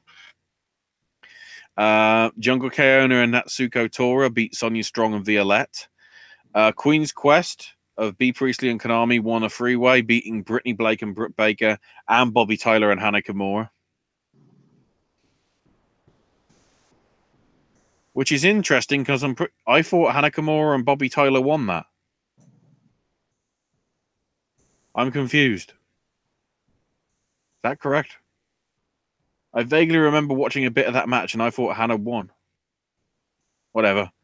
Hazuki beat Dust to retain the High Speed Championship. For the Wanderer Stardom Championship, Momo Watanabe, the Goddess of Stardom champion, managed to retain over her tag partner, who is also Future Stardom and SWA Undisputed World Women's Champion, Utami Hayashishita. So that's pretty crazy that tag teams are literally just going at it like crazy and having great matches. And then the main event was the 8-woman tag elimination, which saw Arisha Hoshiki and Mayu Iwatani, Saki Kashima, and Tam Nakano, who are the trios champs, aka the Artist of Stardom title holders, beating Odio Tai of Andres Miyagi, Jamie Hayter, Kagetsu is the World of Stardom champion, and the Session Moth. So Kashima was out first, so it was 3-4 in favor of Odio Tai. Hoshiki eliminating Session Moth, so 3-on-3. Kagetsu then eliminated Tam Nakano, so 2-3 at least in terms of who won. Mayu Iwatani eliminated Miyagi. Then Kagetsu and Arisha Hoshiki both got counted out, so it was left to Jamie Hayter and Mayu, and Mayu managed to eliminate Jamie. Overall, pretty decent show, I will say, from the glimpses that I did see of it. Because obviously I was watching God knows how many shows at that same time. Because of course I was. So, Blackcraft Wrestling's No Apologies. So G-Raver beat Schlack in the Devil's Den match to open up. The Blackcraft tag titles on the line in the 5-way as the main event of Duke Davis and Gannon Jones Jr. beating the champs of OVE of the Chris Brothers, along with La Familia de Tijuana of Bestia and Damien 666, Butcher and the Blade of Andy Williams and Pepper Parks, and the Crown of Alexander James and Jörn Simmons. Matt Justice beat Gangrel. The Essence of Harlow O'Hara and Vipers beat Kimberly and Machiko-san. Simon Grimm victorious over Penta. Wow. That's a big win for him, I'd say. In the number 1 contender scramble match, Teddy Hart beat Mecha Wolf Duck Justice. Is that a misspelling or is that actually a thing? That is a misspelling. It's Super Cop Dick Justice. I thought so. Then again, the Luchasaurus was in this match. I guess I didn't know this was an animal thing. Matt Cross and Ray Phoenix also in the match. Masato Tanaka beat Chris Dickinson in a no DQ match. That would be crazy. Soraya Knight retained the Blackcraft women's title over Maria Manic. Which, wow. A crazy woman versus a crazy woman. Oh, I like the sound of that. I need to catch that up on Archive. So then Johnny Blackcraft beat David Starr to retain the Blackcraft heavyweight title, except then Matt Justice came in, I guess had won something to give him a shot at the title when he wanted, cashed it in and successfully won. So Matthew Justice is your new Blackcraft heavyweight champion. And the Bahamut Battle Royal was won by Zicky Dice. Anthony Green was also in this, Eric Cannon, Casanova Valentine, Connor Claxton, Derek Direction, John Wayne Murdoch, Just Incredible. Wow. Kit Osborne, Cole the Beast, Mance Warner, Pinky Sanchez, Rory Gulak, Swoggle, among others, in there.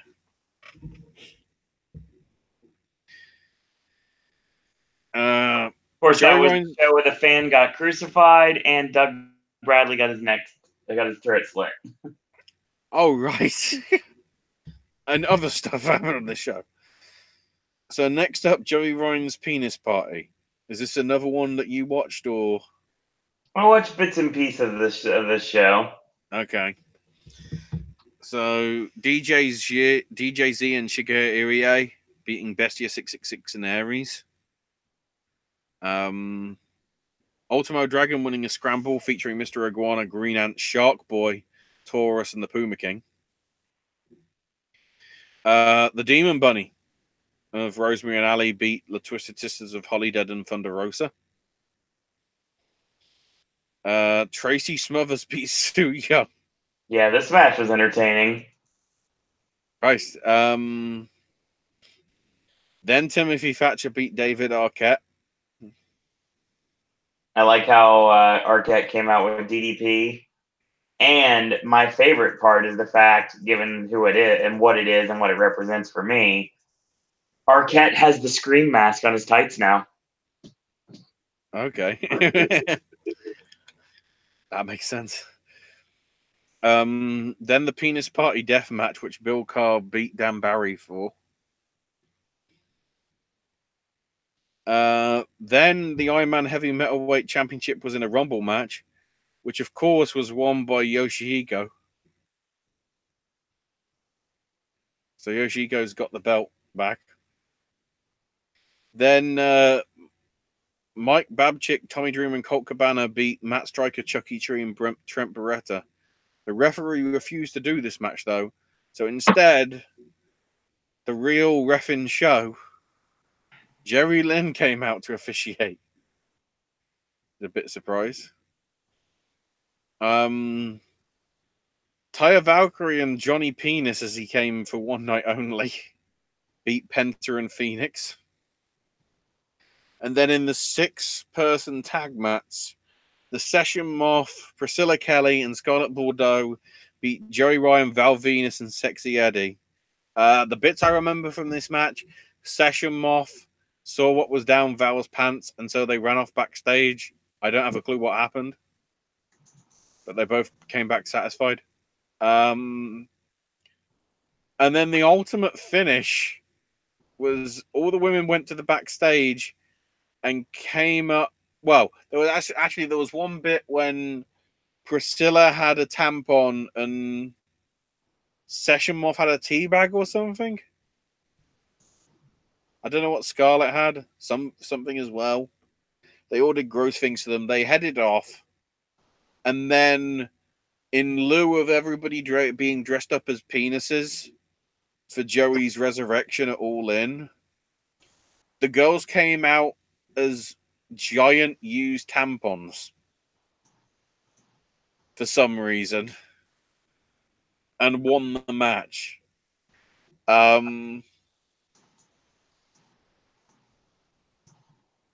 I get the fun of it, but at the same time, I think they went a bit too far. It went from humorous to just okay, we're just doing it for doing its sake now, aren't we? Pretty much. Which is always that cusp that you never really want to go into. It's always the awkward bit.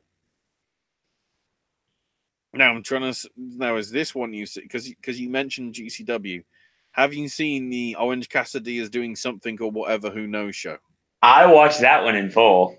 That was in the afternoon. I was wide awake for that show. So we opened up with the Lumberjack Swamp Monster elimination match. I just thought there'd be one Swamp Monster. Apparently there was 6, maybe more. How do you get Swamp Monster costumes? I guess you just go to an army surplus store? Maybe. But Alley Cat beat Chris Statlander, Saraya Knight, and Shotzi Blackheart. Was that a good match? Yeah. It was entertaining. It's it literally starts off with Alley Cat was meowing and asking basically she was marking out to get Saraya Knight to pat her belly.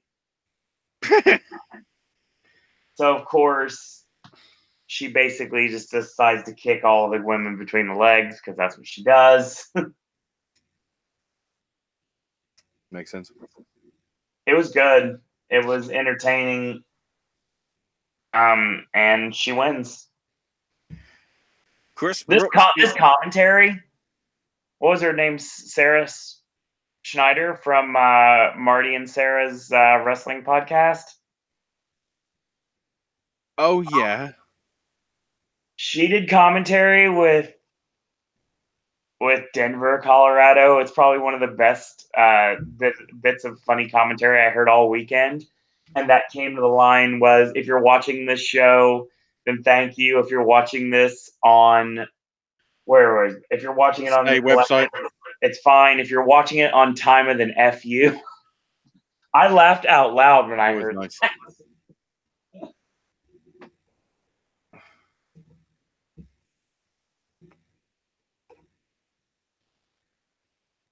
I'm trying to remember where wasn't Sarah somewhere else this weekend? I think she also did commentary as well in another spot too, potentially, but I don't recall where. I'm trying to remember somewhere where it was like a surprise that she was on. Can't even remember off the top of my head. Chris Brooks beat Logan Eason LaRue 7 falls to 6 in the 7 out of 13 falls match. That match was great.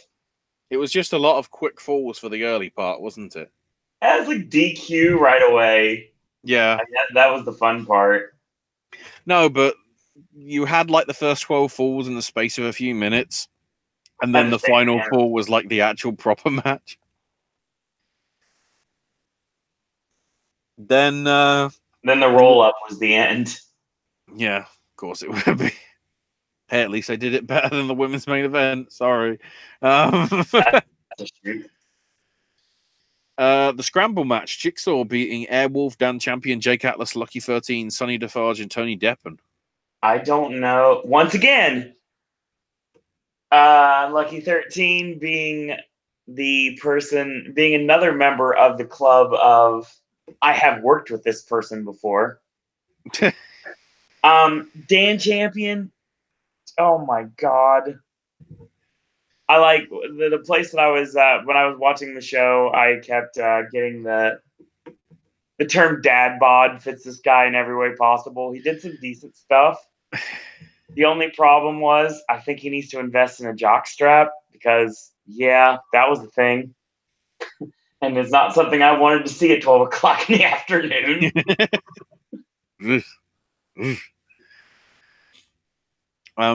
Then the 5 o'clock somewhere last person standing match between Session Moth and Nate Webb ending in a double pass out. We're not talking. Are we talking about the fact that? Did you mention? Oh no, we're gonna get to that in a second. I just had to remember which match we're on. Yeah.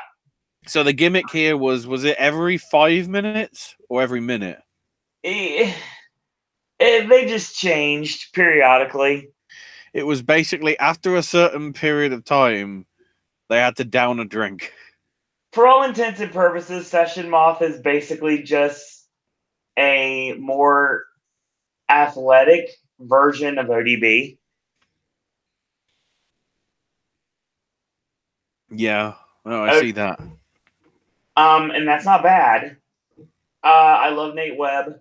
I've been a Nate Webb fan since IWA Mid-South and stuff in CZW.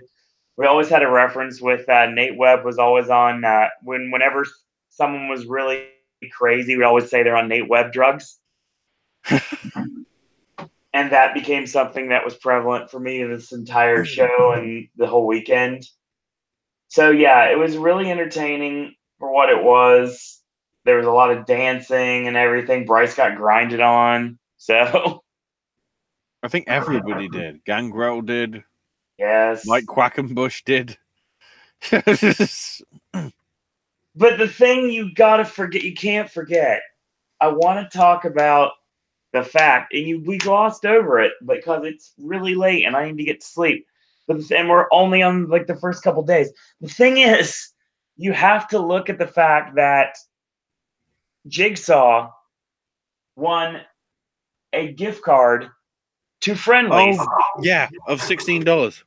$16.37, mind you. Oh wow, 37 cents as well. My word. It was a $20 gift card to Friendlies, and then it was revealed that the referee had gotten something, and now it is a $16.37 gift card. This was great. I completely forgot that was on the line because it's not in the notes on the one that I'm using here. It was in the other one. I vaguely remember it now. And we're getting the dodgeball next. The deal of the last person standing match, though, the way it finished, Session Moth and Nate Webb got so drunk, they both fell down and both had hands on each other. Yep. Therefore, it was a double pinfall. Yep. But it was classified as a double pass out, I think. So yeah, the 10-man tag team, which was technically dodgeball, but then wasn't. So Eric Royal, Frey Jackson, Red Eagle, Terra Calloway, and Wheeler Yuta beat Team Red, which was Daniel McAbey, Jeff Cannonball, Sage Phillips, Shazza McKenzie, and Vader Scott. There was one person that didn't get picked for this match, and that was MJF. So MJF, White Goodman, MJF basically went, well, I'm taking the balls away. Yes. I guess that's why they had a wrestling match instead. It's because the balls got taken away. I mean, there was a lot of chants of like booing wrestling and everything like that, like wrestling sucks and stuff like that. It's like we want dodgeball and stuff like that. And MJF, like I said, was playing White Goodman, Ben Stiller from Dodgeball, and in every way possible, even down to the gear he was wearing. This was fun for what it was. The dodgeball does come into effect towards the end of the match, but obviously that was just few and far between. So tandem submission all over the place, and teams win. In the only regular match on this show, Shinjiro Atani beat Jonathan Gresham. Yeah, it was good. Then Chuck Taylor and Trent went to a 1 minute. Hang on, what? Hold on. You're not going to gloss over Teddy Hart's Reading Rainbow. Oh, yeah, God, that happened. Dear Again, God. it's not in my notes. Oh, my God. Teddy Hart's Reading Rainbow. Basically, he read this book. He read this small children's book. He pretty much said, the only reason I'm reading this is because I can't read. And I'm like, oh, my God. And Teddy is like, Nick Gage and Teddy Hart. I mean, I honestly think that anybody in the world would not be able to get away from their charm. Like, seriously, they're the most charismatic people on planet Earth right now. And just Teddy was being real in every way possible. And, like, he buried the hat with Orange Cassidy, let Orange Cassidy hold his cat. That's Meanwhile, right. Teddy was shooting on about 8 different things in the space of a minute. Yep. But then he got back to reading the story. It was really entertaining too. And they were chanting "Read Forever." I laughed hysterically at that as well. In this show from GCW, which is not very kid friendly. It's true. Which is weird. So yeah, then the Chuck Taylor and Trent went to a 1 minute time limit draw. So the crowd asked for 5 more seconds. Yep. Which was granted, and Trent got a cheeky roll up and won. And they hugged afterwards, though, thank God.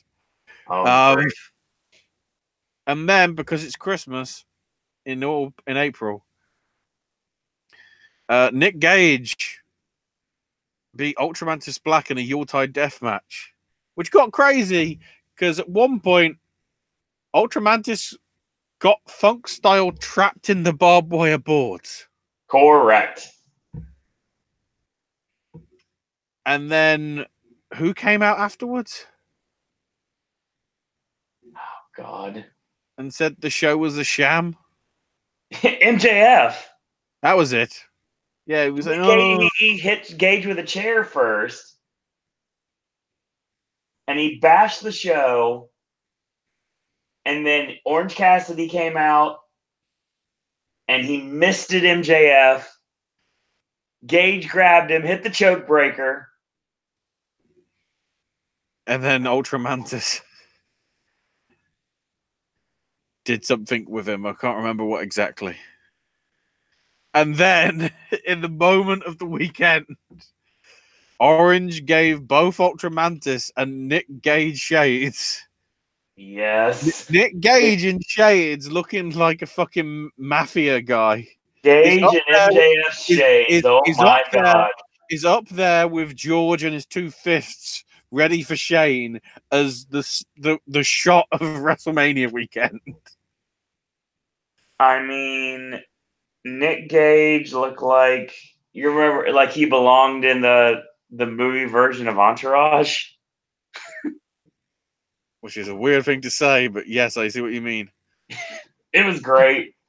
Loved every second of it. This show was really fun to watch, and I really enjoyed it.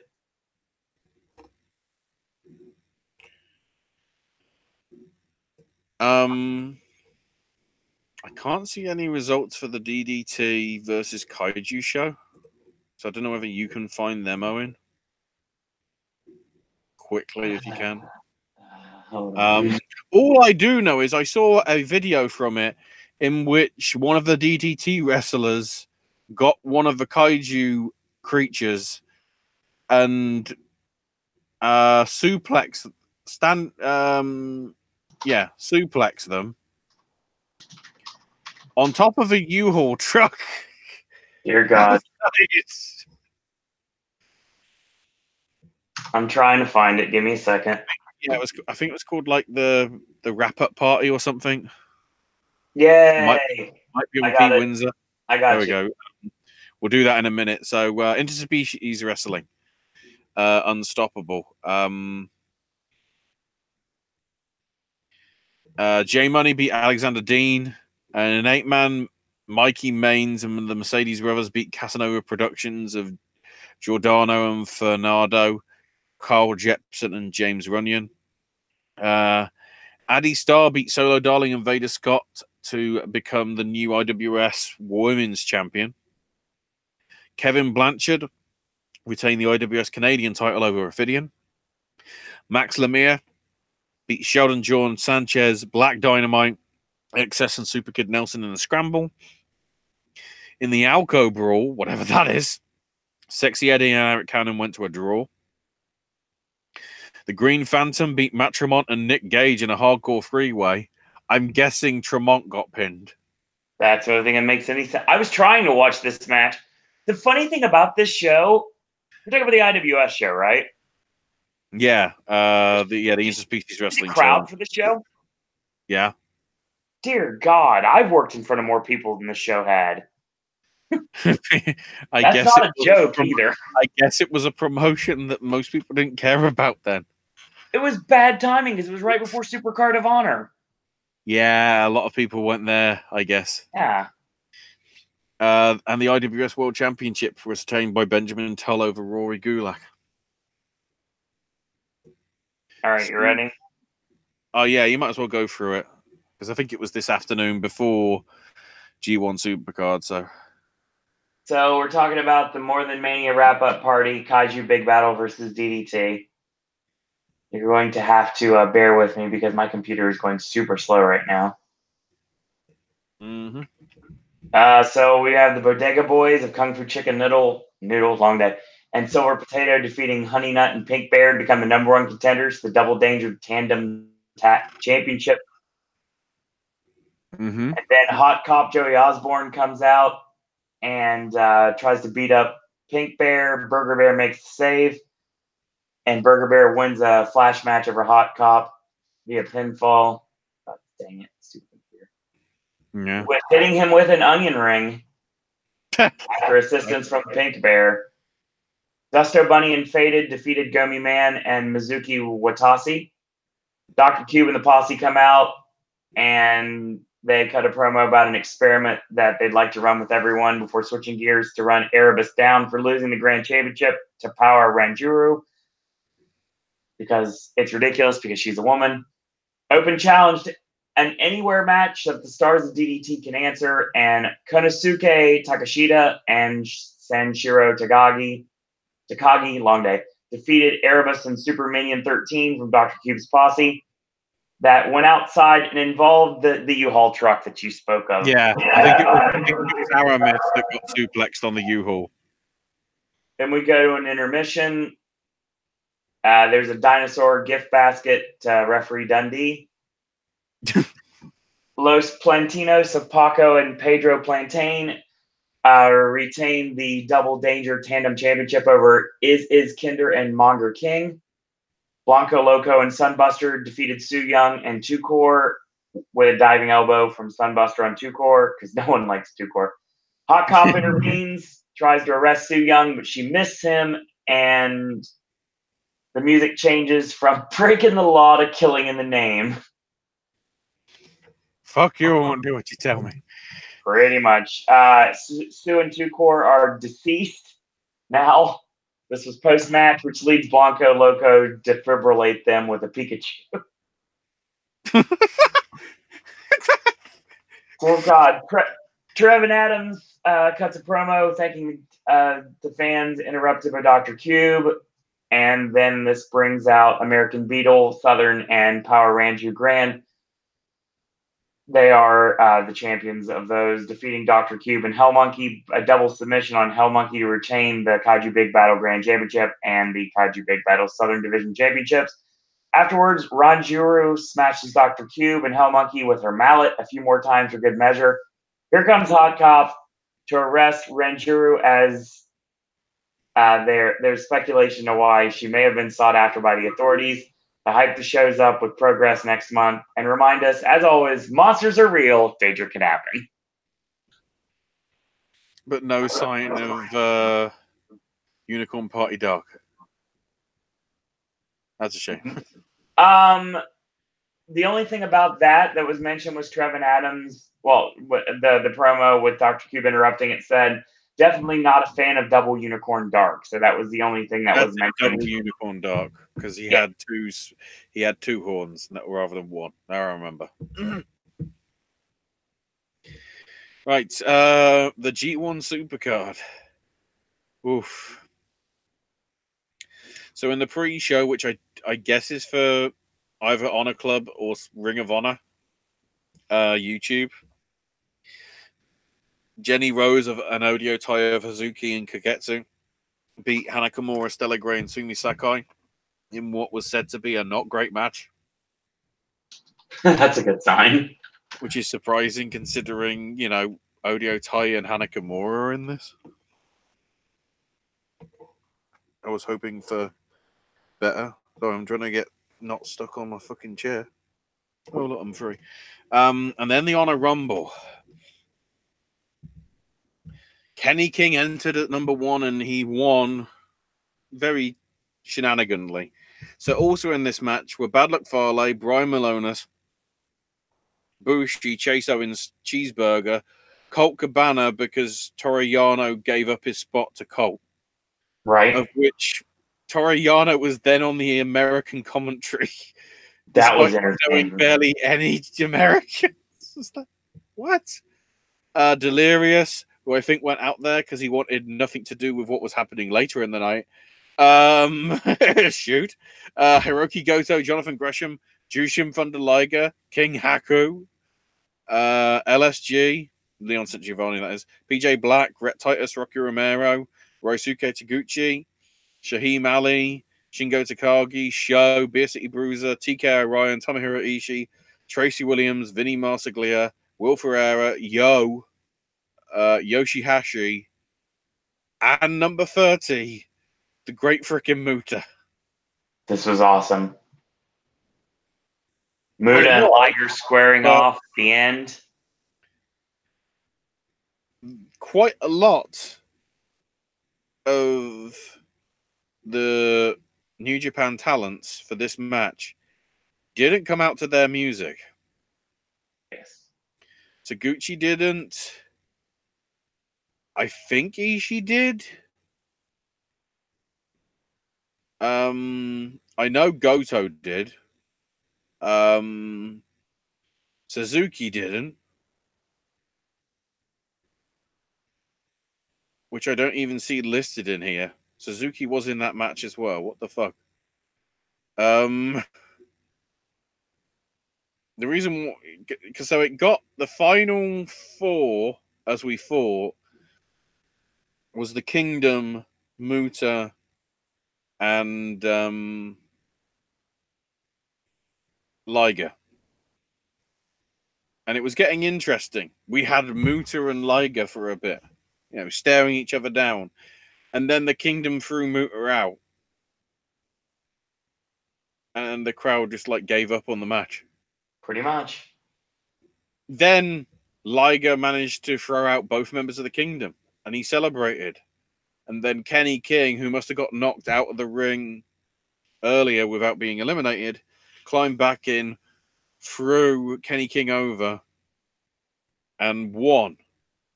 And is apparently getting a title shot for the Ring of Honor World title somewhere down the line. Which didn't help the start of this stuff. So, the opening match of the pay-per-view, Jeff Cobb beating Will Ospreay. Very good match, as you'd expect between the two of them. Interesting to see, obviously, Jeff Cobb win. Probably the title that he should have won in the first place, the Never Open Weight. Be interesting to see how he does with Tai Chi, though. So then Dalton Castle makes his way out for this big match with Roosh, dream match. And he's making this big, lavish entrance and everything, gets in the ring, and here comes Roosh. The bell rings. Roosh just squashes him in about a minute. And then Dalton attacks the boys and is basically done. He's turned heel. What a terrible way to do it, though. Yeah, I agree. If you had a relatively even back and forth match where Dalton lost because he lost his focus somewhere or whatever, which is what he's been teasing in various interviews over the last week or two, right, would have made sense. But a 60-second squash really does not help matters. And this was the sign of the problems with the show, i.e., anything involving Ring of Honor solely on its own. Speaking of, the Women of Honor World title match with Kelly Klein beating Mayu Iwatani, leveling it or getting the ultimate win, I guess 3 for 2. Kelly Klein victorious. Mandy Leon was on commentary for this one. And then afterwards, here come Angelina Love and Velvet Sky. And I'm going, wait, what? What's going on? And then it looks like, they're getting in the face of Kelly. And then Mandy comes from behind with her high heel shoe and attacks her. And, they beat her down. They get some lipstick out and put what looks like a fucking Avengers logo. And then they go up the ramp, and then we have the reveal. Velvet, who I thought retired, Angelina, who I thought retired, and Mandy, who at this rate should fucking retire, are the Allure. And considering that even Delirious is going, I don't want this shit, that tells you how good this concept is, doesn't it, Owen? It's interesting. I've lost faith in Women of Honor. I mean, there's really not much to Women of Honor right now. No. I mean, they let Madison go, despite the fact the Allure was her idea, and they stuck with it despite the fact she left. And then on top of that, letting Tennille Dashwood go. I don't know. I honestly don't know what's going on with the bloody Joe Koff and the head honchos and Sinclair. Oh, speaking of that, it sounds like Drew McIntyre may be injured from the match on SmackDown. Oh, God. Apparently, he didn't walk up the ramp when he was leaving the ringside area. He took the pathway next to the stage, leading to the backstage area.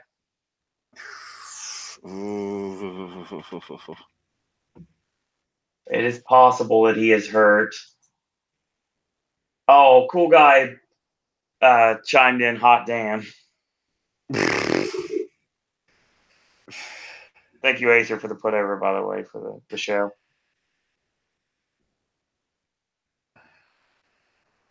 I don't get that because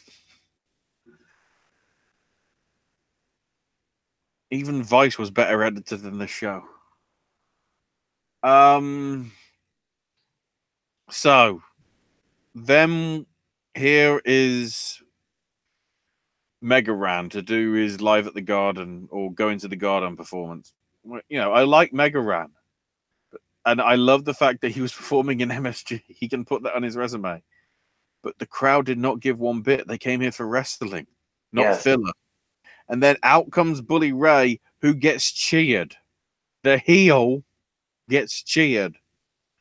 And he attacks him, and then, you know, he's ready. And then Flip Gordon shows up. It's like, because apparently he attacked Juice Robinson, supposedly earlier on in the week, meaning Juice couldn't compete, apparently. So Flip came out when we thought he was injured, which I sort of thought that he wasn't, even though he might slightly be. And then Shane Taylor and Silas Young came out, and then Lifeblood of Mark Haskins and Juice Robinson came out. And what was supposed to be a one-on-one match became a 6-man tag, which once it actually got going was pretty good. Once the match actually started. Flip Gordon and Lifeblood winning, by the way. The problem is the build-up between the Kelly Klein win and the match starting with the 6-man tag was about 25 minutes. So you had 25 minutes of the whole Allure thing that nobody gave a shit about, the Mega Ran stuff, and all the too many people are coming in. Why aren't we getting a one-on-one match with Bully Ray and somebody? So immediately, you know, and then who had to follow that? The bloody junior heavyweights. Although it is worth noting, their 9-minute match was fucking incredible. Because they were just like, why don't we just do fucking spot after spot after spot? Dragon Lee got the win, beating Bandido and the champ Taiji Ishimori. But the problem, you know, it was an excellent match, but the problem is it followed all that dredge from Ring of Honor.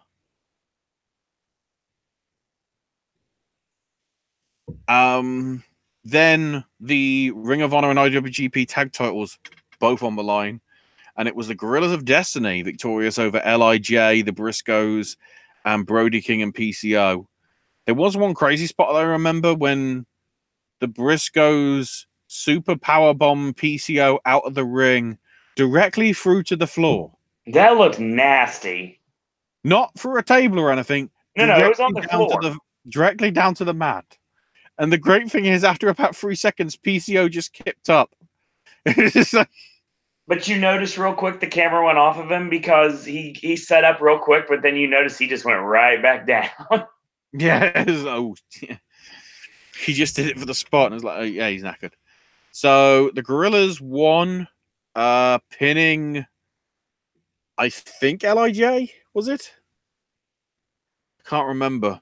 It certainly wasn't the Briscoes. No. Because right at the end of this, out of the crowd comes some fan and starts getting into a fight with the Briscoes. And the Briscoes try to beat the shit out of him for real. And I'm like, and remember, this is about 20 or so minutes after the crazed idiot that actually thought he was in a WWE storyline attacked Bret Hart at the Hall of Fame. And then all of a sudden you hear more reaction. And I guess a second person has somehow got involved and they're getting beat the shit out of. There's glimpses here and there, but you can't really see who. It's only afterwards when I look at Twitter and see what happened with the, you know, the jumping the barricade, that it's Enzo and Cass. Why? With the word being that this isn't them going into it for themselves, because security did not show up for about 4 minutes, which is while they were doing like video packages and stuff for other things and tried to hide it. But yeah, as I say, security took minutes and minutes to get there.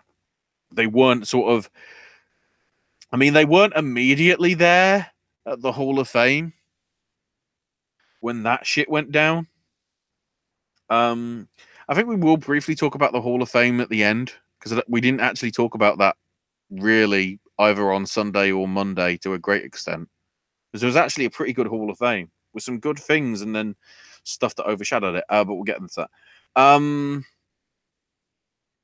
The sign is that this is an angle which will eventually be involved into having Enzo and Cass be part of Ring of Honor. Why? Again, apparently this is not liked by Delirious. Well, why would it be? And whose fault is this? Joe Koff and Sinclair. Oh, God, that's so stupid. Everything that New Japan does for its shows, including this tag match, you know, it was a great match, but it got overshadowed by Ring of Honor stuff and degrading the quality of this show. Because then we had the Rev Pro British Heavyweight title, a great match with Zack Sabre Jr. retaining over Hiroshi Tanahashi. So great, apparently it injured Tanahashi for real. And he's off the next month of shows. You know, that was crazy. Then we get to super crazy.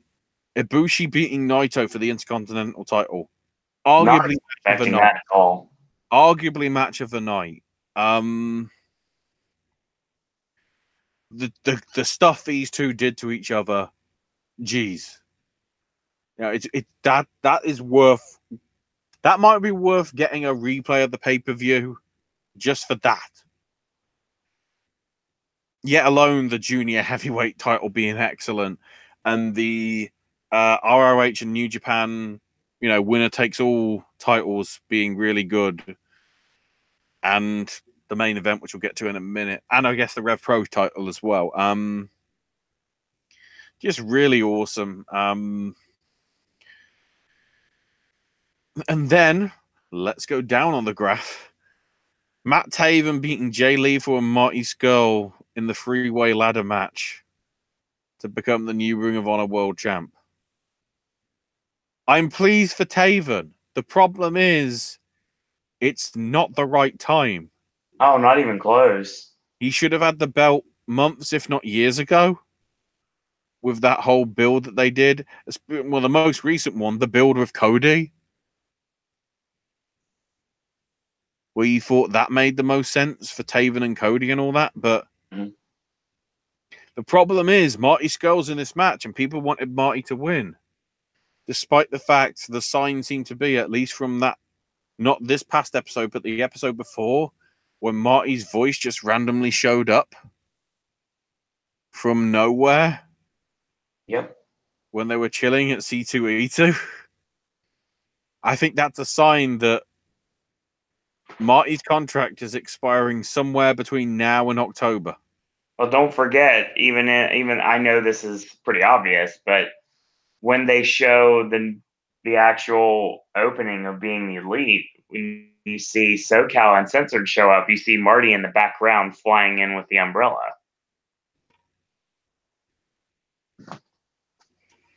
So he's still there. Hasn't he been on that anyway? Well, yeah, but he's still floating around, so he hasn't been killed off or anything. So I mean, No. And before they did the new intro, Marty was still in it. Yep. They cut off Flip. So there's something there. I would not be surprised if Skrull drops the 6-man tag belts to somebody at this weekend's TV tapings and live events. And whether that means he's done. I mean, he can't technically be done because obviously he's challenging. Well, Ooh, that's an interesting thing. I have an idea. Is Oldest versus Skrull actually happening on Double or Nothing, or is it actually happening on a Ring of Honor show? It's happening at the Crockett Cup. Right, so that rules that out. But what if, I mean, this is one of those armchair booker things, but I mean, I know it's not going to happen because he doesn't work for the company anymore. But let's say they drop the 6-man tag belts on the TV tapings, and Villain Enterprises explodes, and it is revealed that the person behind the stable all along was not Marty Scurll, who gets laid out by the new leader, well, on his beck and call, basically, by PCO and Brody. So the thing would be, the leader of Villain Enterprises could be one of two people. The one I would go with, which is the one that's a less feasible option given the fact he works for Impact, and that's Jimmy Jacobs. Or the more feasible option is the leader of Villain Enterprises is Jimmy Havoc.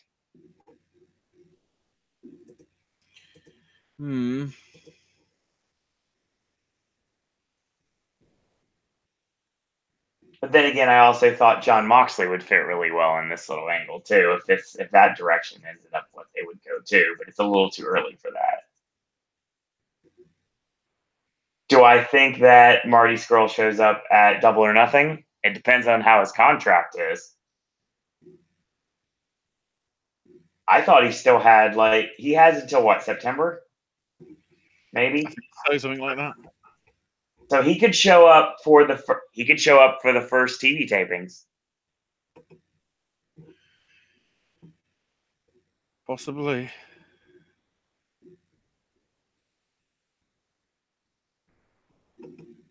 Like Marty makes the save when the Bucks are getting beat up or Cody's getting beat up, and then everybody embraces at the end, and that's the last image we see on the first AEW television broadcast. Like the fans back together. So looking at the stuff that the main event, Okada beating Jay White. Called that. Become IWGP Heavyweight Champ to send the fans home happy at midnight. Of which Joey Janela was very pissed because he was at the show. And a lot of the people attending his show were at the show. So Spring Break 3 Part 2 got delayed by about 3/4 of an hour. That's why I got to see a little bit of it before when I was tossing and turning, when I wasn't able to sleep. But yeah, the Ring of Honor show went around 6.25 hours for the people live in attendance. Because it was a 5-hour pay-per-view, give or take, with the hour pre-show with the Rumble. And the women's the 6-woman tag openings supposed to be for the live event. I guess it was filmed for, YouTube or on a club or whatever. Which is funny because the team that worked with the Iconics were on opposite teams during that match. Yeah. Now we also had CZW versus WrestlePro. Matt McIntosh beat Johnny Silver and Fowler Bar beat Anthony Green, so CZW were down 2-0. They brought it back though, as DJ Hyde beat Anthony Bowens by DQ. And then the rep with Nate Carter and Dave McCall with Maven Bentley and Nate Bishop beat Team Espana of Yosei and Yos B with Coach Wally. Craig Steele for WrestlePro brought it back 3-2 for WrestlePro, beating Matt Tremont. Then for the CZW Wired title, Jordan Oliver retained over Jackson Stone, Gary J, and Mr. Iguana. For the WSU Spirit Championship, Chris Statlander, who was also representing WrestlePro, beat Layla Hirsch. The CZW. CAQ beat Sean Donovan and Paul James. In a scramble match, Vargas beat Buster Jackson, JXT, Bobby Wayward, Casey Navarro, Bear Bronson, and Julio Cruz. And then Mance Warner retained the CZW Heavyweight title over Dan Math. So much Grimm's Toy Show. Current and former alumni worked these shows on WrestleMania weekend. Mm-hmm.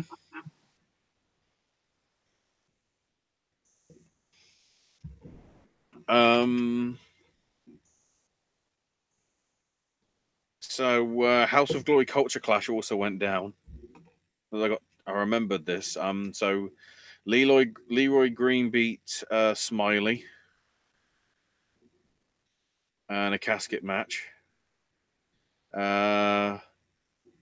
Anthony Gangon beat Rob Eagles to retain the House of Glory World title. Then Matt Travis beat Juba, Evander James, Brian Burgundy, Big Daddy Cruz, and Kai in a 6-way.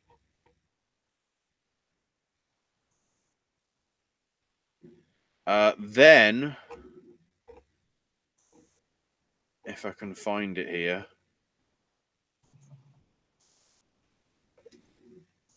DJ Hyde and CZW turned up, ambushed everybody, and then the House of Glory locker room basically came out to make the save, and the CZW's guys leave, and they say that they're a bunch of pussies. So, I guess that happened. Maybe. Then Loki, Santana, and Ortiz lost to Great Muta, Tajiri, and Pentagon Jr. That's pretty crazy. Then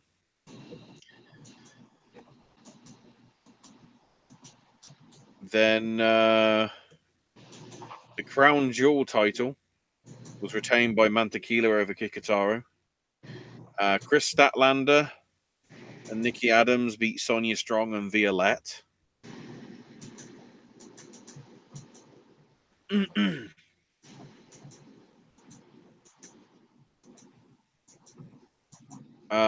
So Ben Phoenix took on Ken Broadway. This was supposed to be Phoenix taking on Amazing Red, but Amazing Red had to retire before, he even was able to participate in this one, which is a shame. But Ken actually gets the win. Basically, he thanks Phoenix afterwards, and Phoenix puts him over, and then he wants a rematch with him at some point. And then Ken Broadway calls out the champ Anthony Gangon for a future title shot, I guess. And then the main event, the reuniting JT Dunn and David Starr, the Juicy Product, losing out to the Private Party. Pretty decent show from what I can tell. And then, because Owen can talk about this one as well, Joey Janela's Spring Break 3 Part 2. Yes. opening with Jungle Boy beating Joey Janela. Really good match. Really good match.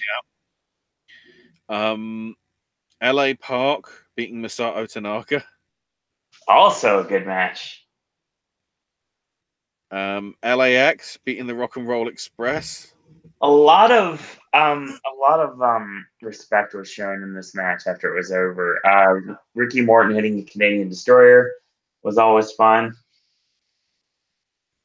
And then a huge put over for the Rock and Rolls. Basically, after the match was over, they got on the mic and Santana thanked them for being an inspiration to two Puerto Rican kids from New York. Everybody hugs. It's like they get him to leave the ring. Instead of chanting LAX, they get him to chant rock and roll.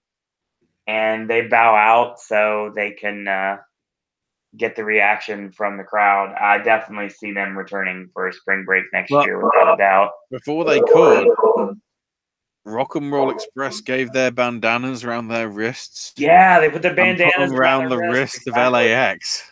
That was cool. And then the greatest clusterfuck. The ultimate story is it went to a no contest because the women who hadn't been booked, hashtag Joey Janela is a sexist, basically hijacked the show. Yep.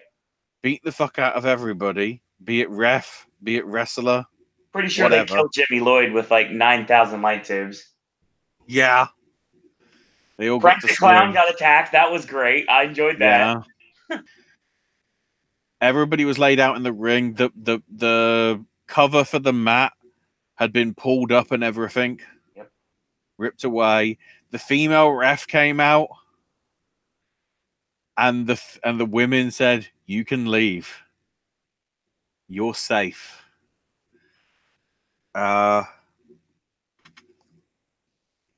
And then they're celebrating in the ring, and the feed just cuts off. They basically had Joey literally hanging on the middle rope, and they were like hunched over him. And next thing you know, it's just like, bye, it's over. The key thing to note, though, number one is bloody.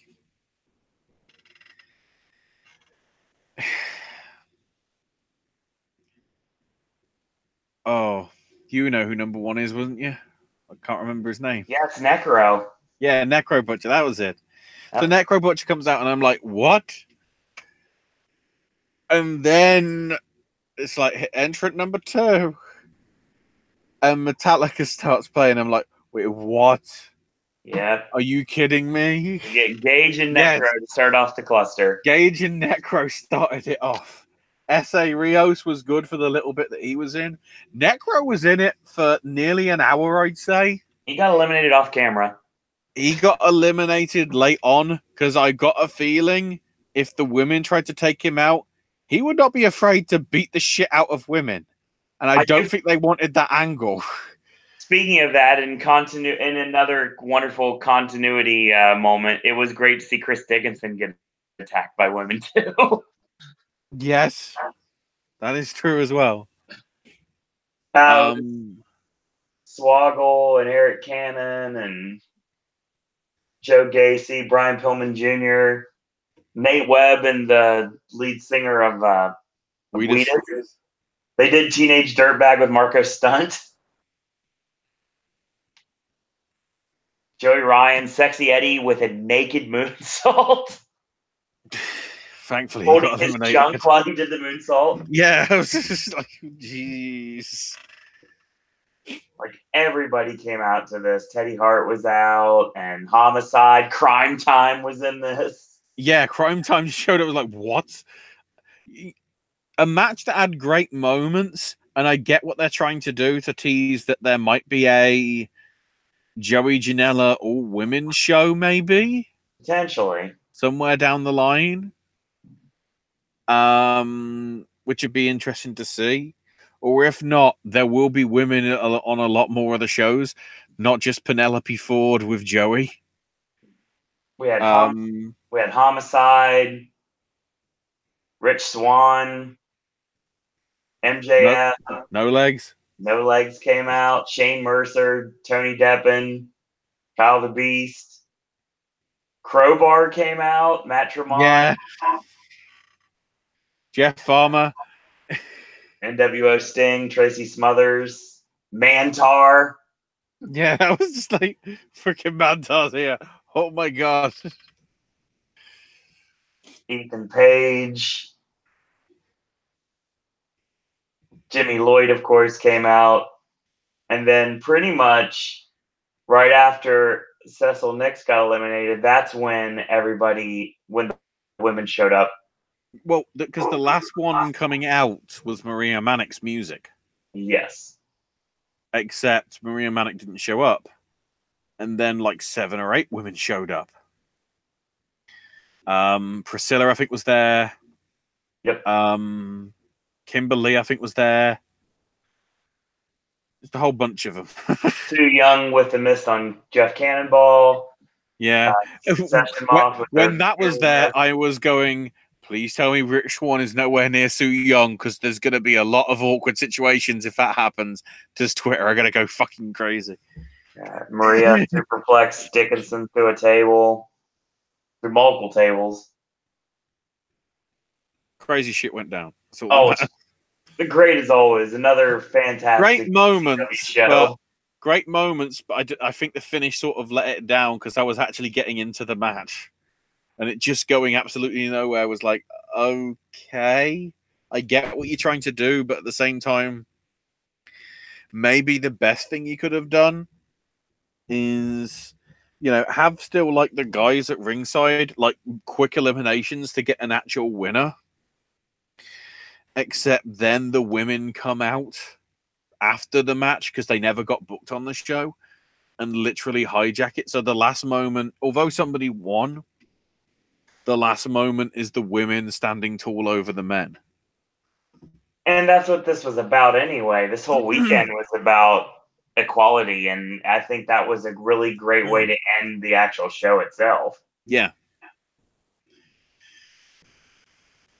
Joey Janela, I'd have to say, is one of the best wrestling bookers in the industry today. Easily. And he is only going to get better, too. That's the thing you have to understand. He's so young compared to what most bookers are nowadays. And because I don't even remember if we covered NXT TakeOver, there's 2 matches that got taped, I can't remember, but literally every single match was excellent to amazing on that show. The tag match was excellent. Dream and Riddle was excellent. Velvety, Walter and Dunn was amazing. The women's match was excellent, including the whole swerve. Shayna retains, which I thought was the least likely option, but there you go. Although I do think the only person that can now challenge her is Toni Storm, because of the whole Toni Storm lost by countout because Shayna shenaniganed it. Was that Evolution? I think so, yes. I can't remember. A show that I did not watch because I was... Yeah. And then the 2 out of 3 falls with Gargano eventually getting the win, despite Undisputed Era all getting involved trying and taking out Gargano. And then afterwards at the end, Candice and him hugging on the ramp. And then here comes Ciampa, and I'm like, oh, God. And then Ciampa just goes, fuck it. And they break kayfabe and they hug. I guess because the angle is dead. And we don't know it. I'm guessing Gargano sticking around for maybe up to the next takeover in June. Perhaps. But then, of course, Superstar Shakeup could happen because they've already been teasing that. So the Hall of Fame, I like the ring setup rather than everything being on the stage. Because, of course, it means very little minimal change needed from that to doing the set for Raw and SmackDown. Which makes sense. Lacey Evans came up dressed as I don't know what. If you look at the shots of her outfit, dear God. And then interestingly, Matt was being talked about, like some of his crazy stuff, and Jeff goes, he's defending his shit. He didn't say shit, but it was like shit. It was like shh. It was like he managed to stop himself, thank God. We also had the official confirmation because they literally said on the red carpet that Charlotte and Andrade are an item at the minute. Honky Tonk literally showed up in a pink Cadillac, including his girl. Honky Tonk revealed in his speech, by the way, he only got hired by WWE because of Hulk Hogan. Yep. Which was ridiculous. And then during Honky's speech, and when it went into him doing his theme at the end, Big E was rocking an air guitar like I've never seen before. Then there was a bit with Shane and his wife and Miz and Maurice, and they were making weird faces, and it was just like, yay, boo, yeah, when it cut to the right people. And they were kissing each other, and Shane was just looking weird. And then he decided to kiss his wife, and then it cut back to Miz and Maurice, and they both had faces like, ugh, as if, they'd eaten like a rotten bloody apple or something. It was just like, yes. Stacy Keibler came back for the first time in 13 years, I think, to WWE to induct Tori, which was a nice little touch. Then Tori's speech, saying, she could conquer fear. I don't like the whole participation is for pussies, participation is for pansies thing, because you could construe that into being very anti-Me Too if you wanted to. Oh, you don't want to participate? How about I force you? Because participation is for pussies. Yeah, or pansies, whatever. Also, Tori Wilson said how I know a lot of people's puberty was through me, and that was a great line that got through. The big thing as well, which I didn't realize,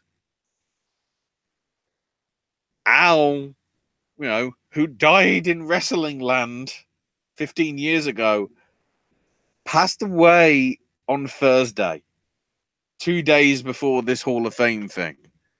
So credit to her. That was like, when I found that out, I was like, oh God. Then Natalia accepted the induction for Jim, obviously. And then the Brett shit. People have now got in depth on this guy. His Twitter feed is all over the place. Really crazy. Clearly, he was mentally unwell. I don't know what happened. I think he obviously got charged. I don't know whether he's still in jail. But despite that, Brett was like a pro and just kept doing the speech. It was really great. Then we had Brutus the Barber Beefcake. Hogan didn't get much of a reception because it was worth noting that when Hogan was talking, New Day weren't looking at him. They were looking down and not interested. Apparently, Big E and Hulk have now buried the hatchet on that issue. Right. But interestingly, Brutus was revealed that he was nearly called Baron the Butler. And he said no disrespect to Baron Corbin, which of course got booed the shit out of. It was pretty damn good. So then we had the Sue Aitchison getting the Warrior Award. The only time the Warrior Award actually made sense, because that was literally what he said it should be for. The men and women that work backstage that get no credit. John Cena had Dana Warrior's makeup on his shoulder. But before he could even speak, the fans were chanting "Face Kurt Angle." But yeah, with Sue, she was just so brilliant and humble, and she actually brought out a kid, well, who's now a man, who she granted a Make-A-Wish to 15 years ago, I think at WrestleMania 20, to meet The Rock. And she brought him out. And it's worth noting at WrestleMania itself, she brought out John Cena's 600th Make-A-Wish for that night on stage with her as she was there with her Hall of Fame ring, which was absolutely brilliant as well. We also found out through Harlem Heat's induction that Stevie Ray was named Stevie Ray because of Stevie Wonder and Ray Charles, which is a nice touch. Then the DX stuff. They came out on the bloody Jeep that they went to WCW with. There was some jabs at AEW, various ones. Because he said about how he's executive vice president of talent relations, and then he said, apparently, if you put executive vice president around somebody's name, they feel important. AEW was described as a pissant company that Vince could buy in one fell swoop and buy them out, because they were whole like, if we keep talking, because they also went like, we can't talk about Vince. Oh, we can't talk about Vince. We can't thank Vince, and we all get fired. And of course, Billy was just like, well, you can't fire me. And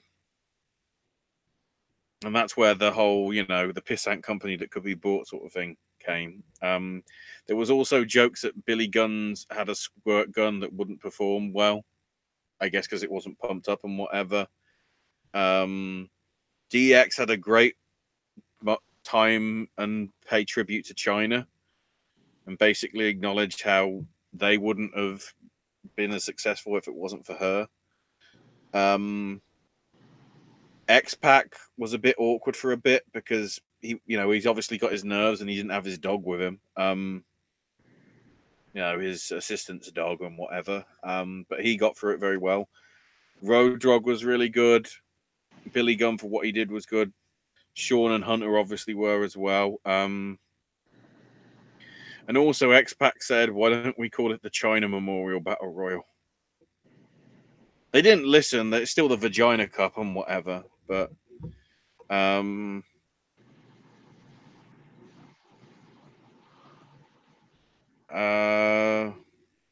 it was also, it was weird to see Honky actually look in shape for the first time in a while. There's other things that, in all honesty, the Hall of Fame was actually a great Hall of Fame this year. Even though I was against Torrie Wilson getting in, the speech was great. And, they did well. Obviously, the stuff with Brett overshadowed that. But overall, from top to bottom, I'd say rather than watching the highlights thing that was put on USA After Raw last night, try and watch the whole thing if you can, because it actually flowed pretty well. And I don't think anybody went too long. It felt like everybody got the chance to talk about their history. It wasn't a hillbilly Jim dragging on, which I say as we've dragged on the show too long, but that's it. Everything's done. WrestleMania weekend is over. We can just talk about Superstar Shakeup next week and the stuff happening this weekend, which we talked about yesterday. If you missed that.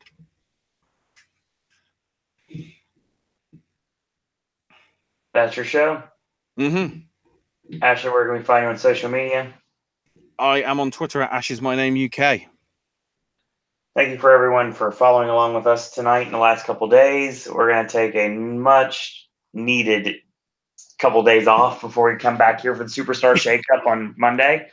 We might be doing live shows on Monday and Tuesday both. I guess we'll see what happens. Yeah, depends.